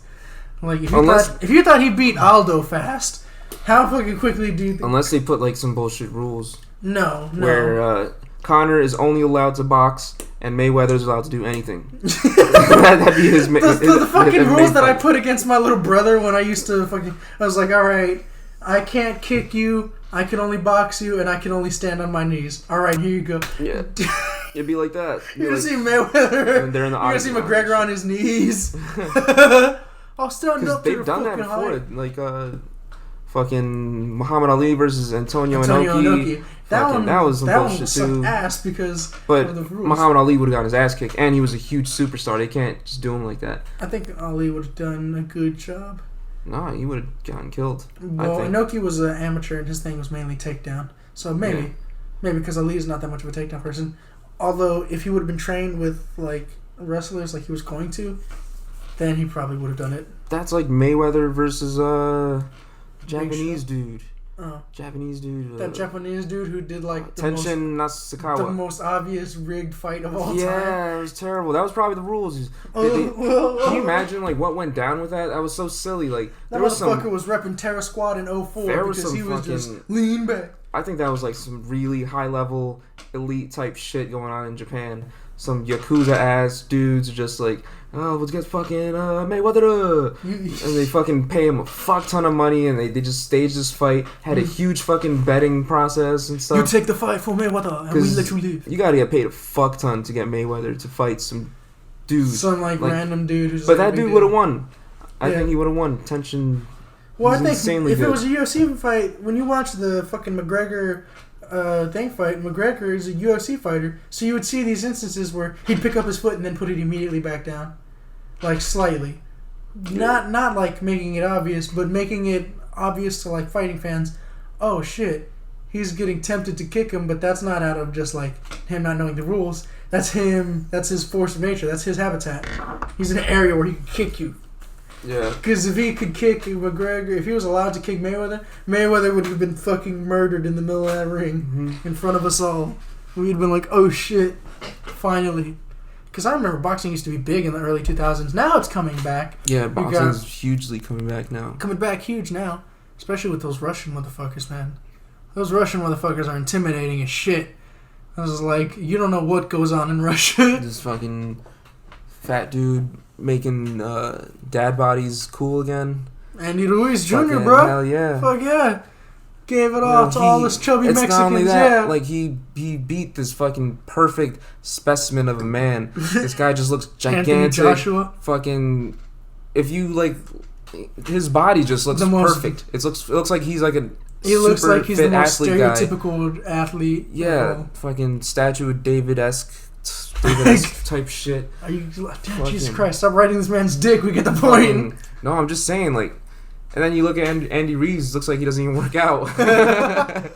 Fucking knocks him the fuck out. Hell yeah. Reeves works like he fucking works at a fucking food town. He's a manager of Food Town. He's a manager of Food Town, or not a manager of fucking Mr. Gaddy's, some shitty pizza place we know. He fucking boxes his cousins when they get drunk and eat tacos. Basically. That's all the boxing experience he has. Because he was skilled at it, man. Yeah. And that's why, man, boxing is awesome. I think boxing is getting its comeback now. Now that Mayweather's gone, I think the attention's going more to it. Man, I think it is a sad chapter, though, when HBO boxing just said they just gave up on it. I used to love having HBO when I had it to watch the boxing fights. And when they took away boxing, I was just a little disappointed. They closed an entire chapter. It's some real shit, man. It gets upsetting, but it is whatever. Yeah, man. Watching boxing matches when I was a little kid, it was a huge thing with my family and stuff. When you were a kid, who was the boxer who you remember going for? Because I had Fight Night 04. Shit. I mean, I just watched fights when I was little. I didn't really play games. We used to watch every Oscar De La Hoya fight when I was a little kid. and we'd watch every fight. But none of my family liked him because Mexicans don't like Oscar De La Hoya.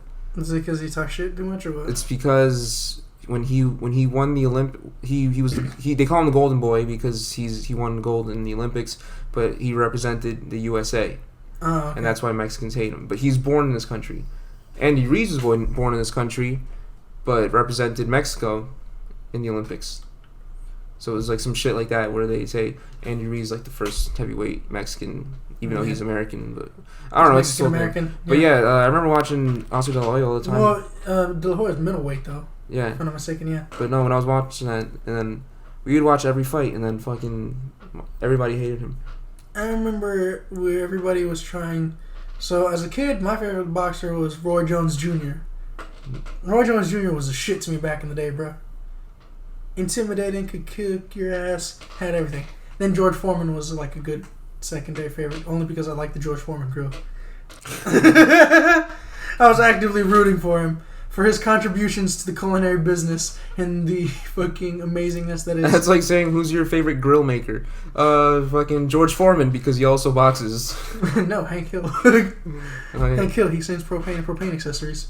Can't fucks with that George Foreman, I'm sorry. Julio Cesar Chavez. That was like way before I watched boxing, but my dad had a shirt with Julio Cesar Chavez, like, with his hands up, with a fucking bandana around his head and shit, and it said Campeón or some shit. I don't know what it said. He went 99 fights undefeated, which, how the fuck is Mayweather going to try to compete with that? When I was little, I remember watching Julio Cesar Chavez versus Oscar De La Hoya. I think it was probably on HBO, and my dad was the biggest Chavez fan, but, you know, at that point, Chavez was old as shit. De La Hoya's in his prime. Was he Liddell limping to the ring? Yeah, it was pretty much like that. De La Hoya was in his fucking prime, mid-90s and shit. And I remember my dad got really drunk and was yelling at the TV, like, after De La Hoya fucking lost. He's like, vas a ver, pinche cabrón, vas a ver. And he's like, yeah, sigue sonriendo, vas a ver, pinche cabrón. Vas a ver, puta madre. Just yelling at fucking Oscar De La Hoya. I'd be like, my dad would fight Oscar De La Hoya right now if he saw him and get his ass kicked. Fucking, that's what I remember from that fight. That's why I remember, like, yeah, nobody liked Oscar De La Hoya, but Chavez, he was like... No, I remember Julio Cesar Chavez Jr. was like that big hype train that they were going for the early 2010s, and then he lost his first fight on Mexican Independence Day, and I remember that card because they literally tried to give any Mexican a win because they had 4 fights with Mexican fighters from Mexico, and all the fucking Mexican fighters lost. Mexican Independence Day, and not one fighter could win. That sucked. That was the funniest shit to me. They couldn't fix the fights, the fuck? I know, they couldn't even fix not one. It was just like authentic. Mexican independence got shit on. You would have thought that this would have happened during the fucking Trump administration. Should have gotten with how much fucking failure to represent Mexicans there was. They needed fucking Ving Rhames. You go down in the 8th. If you don't, you'll see what happens. Your son's gonna become blind. He's gonna know how to somehow fight me. He's gonna learn all this shit while blind.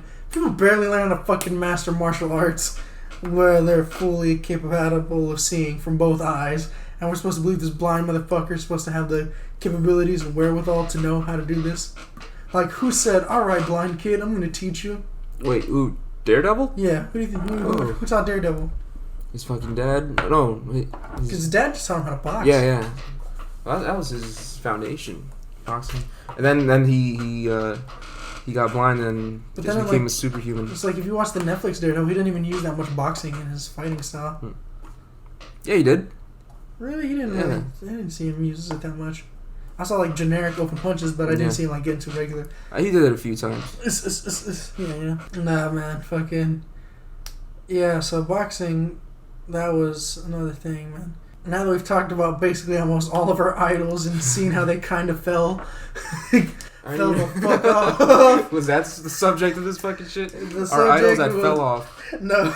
Not the ones that are still going. Just the fucking losers. I think X-Pac is an idol of mine who completely fell the fuck off. Dude, it started when you were talking about Bret Hart. What were you saying about Bret Hart? Okay, no, we were talking about Bret Hart because you're a fan of Bret Hart, and for your birthday I was thinking of... Oh, shit. And for your birthday I was thinking of, like, just paying Bret the $80 to just, like, leave you a message that we could play for the podcast where it's just Bret Hart saying, Hey Q, I hope this birthday is the best there is, the best there was, and the best there ever will be. Yeah, I was like, wow, Brett has definitely seen better days because yeah. offering you that shit for $80. I mean, hey, bro. He puts a commercial on. It's people who know their celebrity status, man. Yeah. I only paid $25 to get his actual autograph. Stone Cold would never have to do that. Hell no. Stone Cold's cool though. He'll tell you a bunch of his fans happy birthday on Twitter. This is like Stone Cold's a beast. Yeah, he answers to your Instagram comments too. Did you make one and did he answer to it? No, I haven't made one yet. It has to be worthy of Stone Cold. Yes, it must be worthy. You know what's funny though? Dana White responds to almost every comment. It's fucking weird. Like, this dude really has time to do that. You go on his Instagram, people are like, holy shit, I didn't know you'd respond. He's like the fucking... Dude must have a lot of time in his hands because he responds to every fucking comment. He's like the fucking Mr. Rogers of the MMA. It was like supposedly, allegedly, Mr. Rogers signed and sent back every piece of fan mail that he was ever given. Damn. Like, you see fucking Dana White with like this big burlap sack just leading notes that just say fuck you. Dude must be looking at his phone constantly because he really does respond to every comment. When he's taking a shit, that's what he does. He just responds to We should... He gets his butler, he's like, phone please! We'll get our South Sibs Instagram and we'll put Dana, is it true you respond to Instagram comments while taking a shit? And if he responds, then we'll know it's true. We'll give it like a 3-day time frame from when this is recorded, and if it does, we'll screenshot it and we'll put it back up on the South Sibs Instagram. Yes, the South Sibs even has a fucking Instagram. Just look for us on the South Sibs. We're on there. I don't think that'll happen, but maybe we'll get Dana on the podcast. That's definitely more likely. What do you think will happen first? Dana get on the podcast, or Dana respond to us asking if he responds by taking shits? Damn. Both seem very unlikely at this point, but you never know.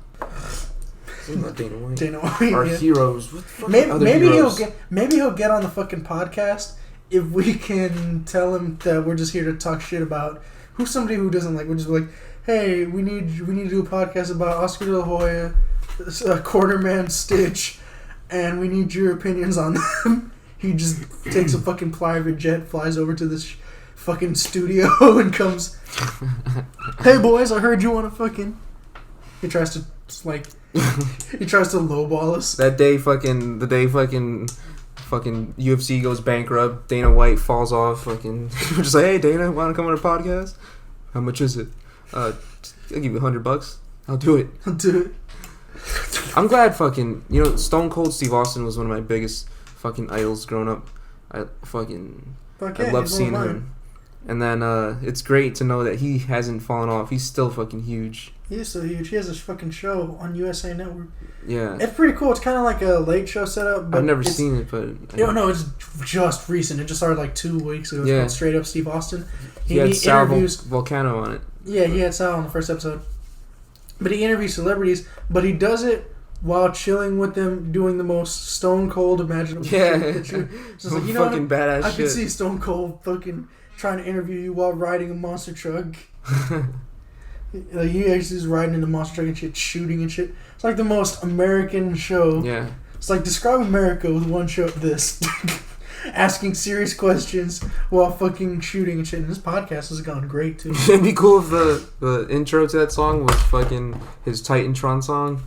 The intro. With the fucking I think bottle. the intro to that show is...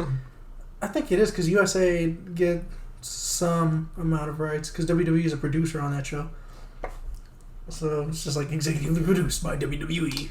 This new upcoming show, Straight Up Steve Austin. See Stone Cold doing the most fucking Stone Cold shit you could imagine while interviewing your favorite D-list celebrities. Like, Stone Cold is a fucking lifestyle. And it's just like he's more of a... It's a mood. Like, seriously, he's more popular than any of his guests that he's had so far. Fucking Sal. That's funny as fuck, because I saw Sal in New York do stand-up, and he was fucking great. He's one of the best. Like, is his shit clean, or does he get dirty sometimes? I don't know. I don't even remember. Actually, that was my only time hearing him. I only saw him live. I've never seen videos of him. I've only seen him live once. It was really good. I liked it. Yeah. Man, Carlos Mencia did let me down when I found out about the joke thing. Because, again, I didn't really get connected to the internet. Oh, yeah. I was let down so hard by Carlos Mencia. Because I just remember all of a sudden, everybody started shitting on him as a kid. Because, like, me and kids, we would stay up and watch him. It's like, hey, man, you say they're talking, like, mess about Carlos Mencia? Why? Because Carlos Mencia, like, he copied his jokes. And, you know, I don't fucks with joke stealing. I don't fucks with joke stealing because I'm normally one of the kids in class who jokes all the time. Yeah. So I'll see those kids who try to imitate me, and they'll literally rip off a joke that I said verbatim to one kid, and they'll say it out loud to the class. Were you one of the funny dudes in school? I kept my shit to humor. Like, you saw me at work, how I was always joking there. When we used to work at the fucking pizza shop located at the corner store of the crack house. Pizza Patron at the corner store of the crack house.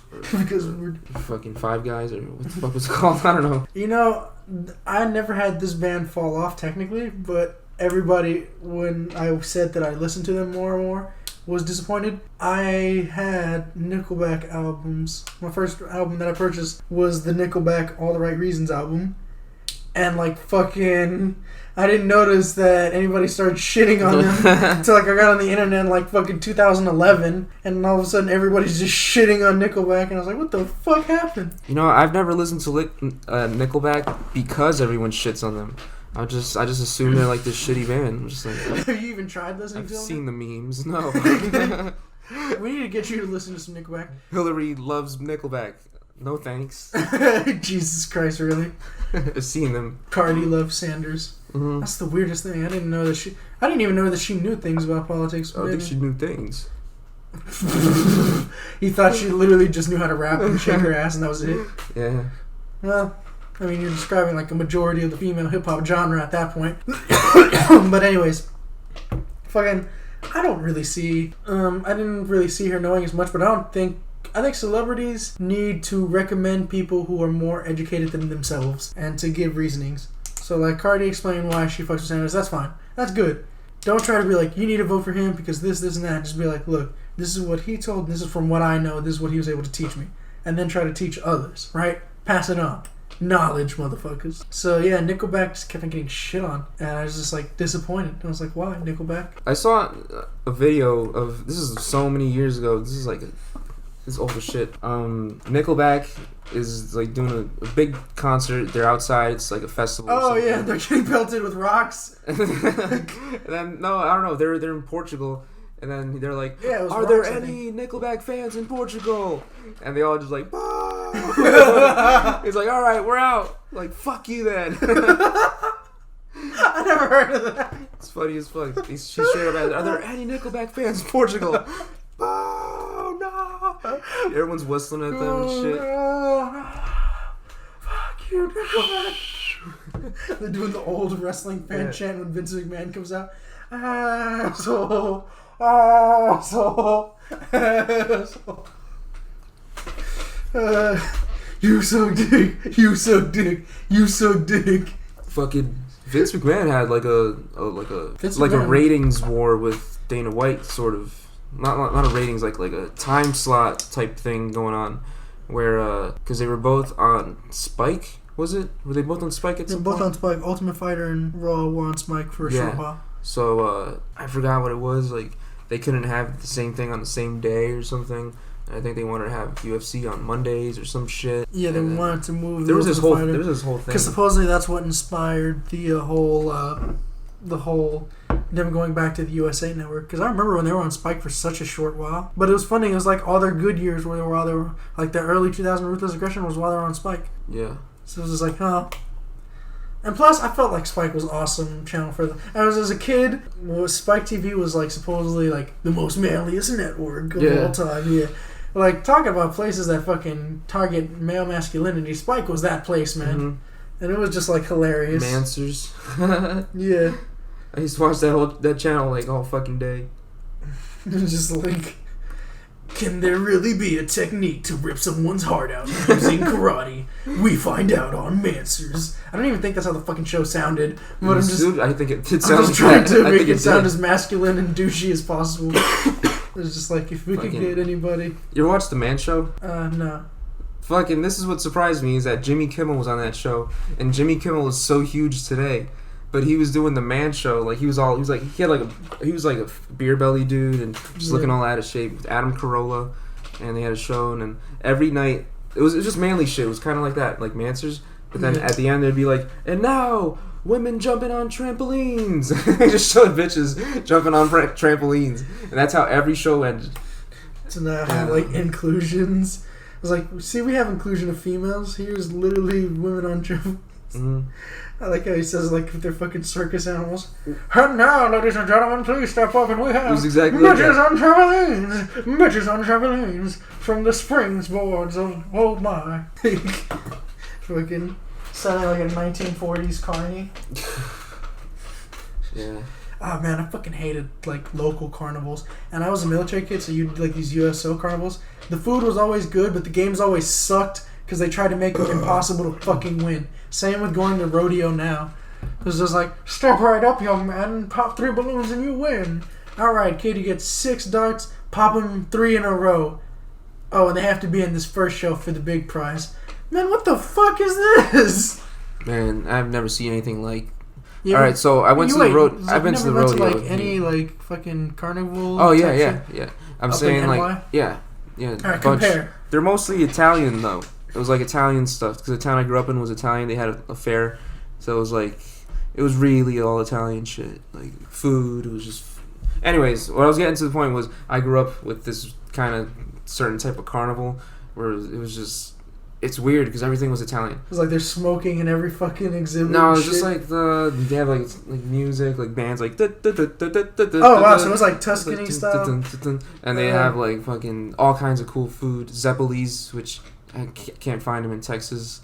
Anyway, so that's what I grew up with. And then I came here and I went to the. And you see all this barbecue shit everywhere. Here's something weird. I came to the fucking the rodeo. Rodeo. And it was like my first year here, and I'm looking around. And I'm like, why are all these girls dressed like strippers?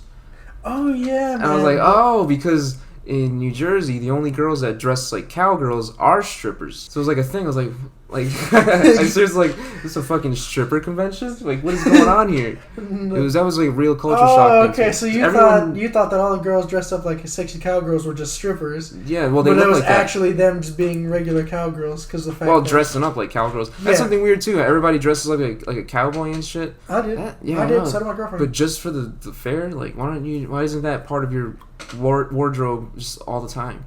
Because we're not fucking stereotypes unless it's time to be a stereotype. Yeah, but it looks cool. Like, I'm gonna buy myself some cowboy boots. I mean, I went to Mexico for a short while. I didn't fucking wear a sombrero all the goddamn time I was there. Yeah, but there's certain parts of that, like, you're not gonna be a stereotype dressing like that. Like, I'm gonna buy myself some cowboy boots. That's normal Texas attire. And I'm gonna wear my cowboy boots. I'm gonna rock them shits all the time. But see, that's regional attire, though. That's why rodeo, you think of cowboys, you think of a certain time period. But I mean, like, is there even such a fucking thing as a Jersey time period?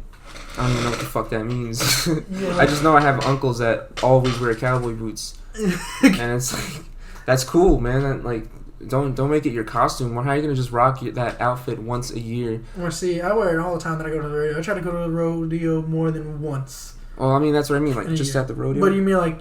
So annually, you don't like dressing like a cowboy annually? I think that's weird, just to dress like that once, like it's Halloween or something. Like, today is Halloween, except everyone dresses like a cowboy. That's what the rodeo is. Well, I mean, it's Texas culture, man. That's how Texas is. I mean, but it'd be cooler. But I mean, because those clothing, like, it'd be more cultural if you just dressed like that. It's like, no. See, I don't know if I know if a person has like real fucking flexing money if they go to great lengths to get all the cowboy shit. Because cowboy shit, the reason why you don't see everybody wear it every other time is because cowboy shit is expensive. So you only have like those 1 or 2 or 3 outfits at max. Like, I got 3 Western outfits at max that I fucking... You have Western outfits. That sounds so funny. Yeah. That sounds hilarious. Well, it's not like the fucking chaps and shit with the boots. I got the boots. Assless chaps. I was like, here, you stay right there. I'm going to go get my boot. Audience who doesn't know, this fucking podcast is filmed in an apartment. Anyways... These are the boots. I'm going to take a picture of it for the audience, and I'll... What are they made of? Follow us on Instagram, and you'll get the picture, most definitely, of the boots. But these were the boots that we're talking about that I got. These are amazing. Okay, I can see they're worn. Uncomfortable as fuck. Are they really? That sucks. Well, because boots, yeah, that's a pain man, in the ass. I had some cowboy boots that are really comfortable. No, man, these are actually... Well, I'll take it like this. They're really comfortable, The only thing is, boots really don't allow that much ankle movement. Yeah. And so, like, the games that are always hard for me, like, you really can't do, like, those games that require, like, some sort of physical activity. I always win a basketball, like, every year from the rodeo. You've seen the back of my car is just full of fucking basketballs. But see, that one, that's just because you gotta sit and aim. But, like, those other ones where you gotta, like, you gotta move and try to pop these bottles 3 in a row. It's cool for a date thing. Yeah, it's cool for a date. Cool as fuck. It's a great thing to do to spend time. But just going alone or with like friends or some shit, that's just weird. Yeah, Even here. with my See, I don't find it much as weird because of the fact that it's, like I said, it's ingrained within the culture. It's within the Texas culture because Texas, we really love the fact that we're from fucking Texas. We'll flex that shit night and day like it ain't nobody's goddamn business. When you have so much pride for a state, everybody kind of goes along with the stereotype. But everybody goes along with the stereotype because, I mean, fucking Texas defeated Mexico, a whole country. So you kind of got, like, that United States pride, but then you got it twice. Because you got the United States pride of defeating an entire country while just being a small regional land. And then the same thing with Texas. No other fucking state went to war with the country to get its land. And that's what makes Texas, like, so iconic. And that's why people wear the fucking cowboy shit all the time. Because it's the lifestyle that we're associated with, man. Another thing, though, is like I said, all the cowboy shit is expensive. The shirts can go up to $85 to like the hundreds if you want a nicely designed cowboy shirt. The jeans, like the cowboy jeans, not just the regular denim jeans, the straight up cowboy jeans go up to maybe $80 to $100 from what I've seen. And then if you want boots, like the one that I'm holding now, the fucking boot that I got right here, these boots are about like $200 and something. These were just hand-me-downs from my deceased father. And these are hand-me-downs from my deceased father, but he paid a good-ass price for these boots. But the quality of these boots are not bad, though. Look at this. Still going on about the boots.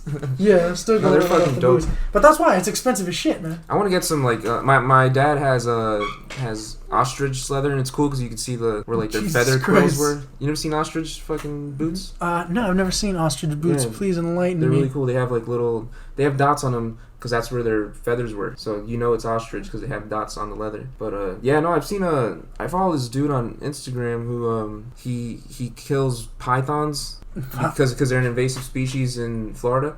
So his job is to kill pythons and other invasive species. Occasionally he'll kill anacondas and just like all kinds of good leather making animals. Just like all the animals where you can get a good ass purse from. He fucking sells python wallets and stuff. I want to buy one, and I want. That's what I was thinking about cowboy boots. I want to get some rare fucking leather. Like I don't even like some anaconda boots. The rarest of fucking leathers. I've seen rattlesnake boots. I want to get fucking like, I don't know, like cobra boots. Cobra boots. Their fucking head is like on the front of the boot. It'd be fucking I've dope. seen those boots. I've seen like boots where they like somehow they resin coated a scorpion, an actual scorpion, and they attached it to the boot. Nice. Yeah. But the boots that I think are the most fucking stupidest, because there's a boot shop somewhere near like this shitty pizza place on Uvalde. It's like Gomez Western Wear or some shit. You go there and you look, they got these stupid ass boots. And these aren't the most popular boots, but they have them because I know some bands wear them to be funny. I hate the fucking boots with the curvy tip. I've seen that shit. It's just like, what type of... That just looks goofy, man. It looks goofy as shit. If you don't get your Iron Sheik looking ass out of here, you gonna go with those fucking Aladdin ass, stupid ass boots. Genie lamp looking shit. Yeah. Like, get those fucking weak boots out of here, son. They look fucking... They're weak. I don't even know, man. Unless you have like a knife sticking out of them, that's badass, you know? But what the hell? Yeah. I don't get that clown shoe shit. Yes, it looks so tacky as fuck. It's like the only time I can see him being useful is if you're putting somebody in a submission and you don't have the legs long enough to reach to wrap around them. Those dudes that wear those are what you call tlacuaches. What the? It's like those hardcore like Mexican dudes that dress like cowboys every day. Yeah. And fucking just listen to like banda like yeah. Shit like Todo norteño shit, bro. And they fucking that type of shit. Yeah. And they just fucking dress like that every day. I got an uncle who's in a norteño band. Hell yeah. I put some of their music in the background. It's dope as shit. But the one thing that always fascinated me about a norteño. Right now? Yeah, it's playing right now in the background. Yeah, one thing that's fascinated me is the fucking capability for these motherfuckers to keep talking after they finish one song and then lead into the next song. So I don't know Spanish that well, so I'm gonna just do it in English. That's what it'll just be like. They finish a song, so it'll just be like this.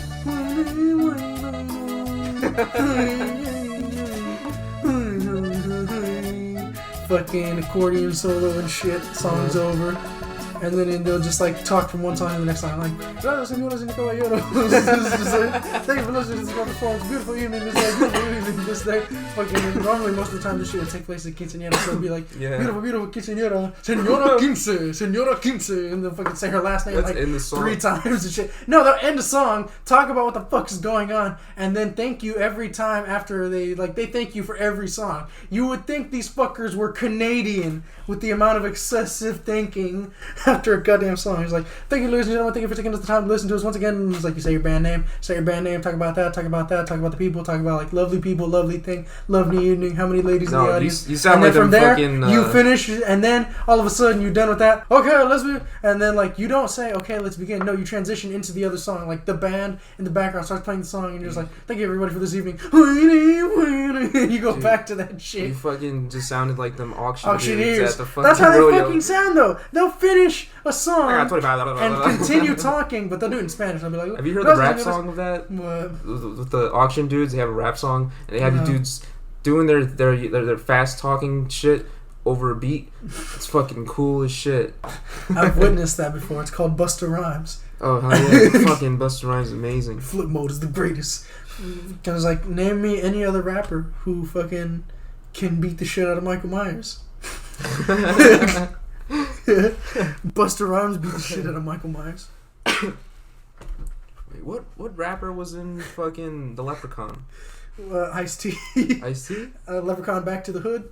Oh yeah, that was Ice-T. I thought it was Redman. I don't know why I thought that. No. Was he in that movie? No, Redman was not in that movie. Oh shit. He was in Chucky. Redman was in Bride of Chucky. Yeah. Fucking Leprechaun.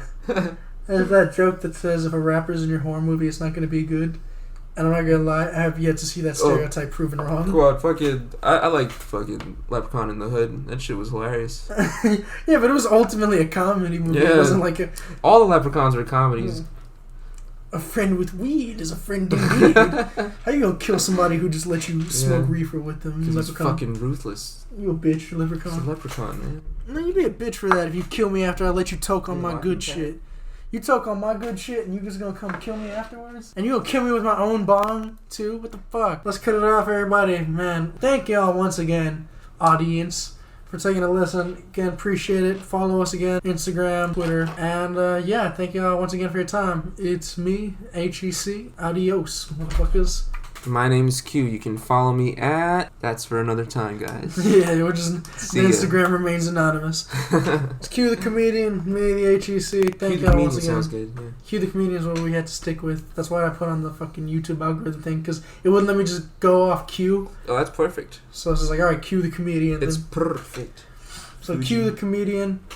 Alright, again, if you want to follow me, at official_HEC. Again, thank y'all, everybody. Peace. Later.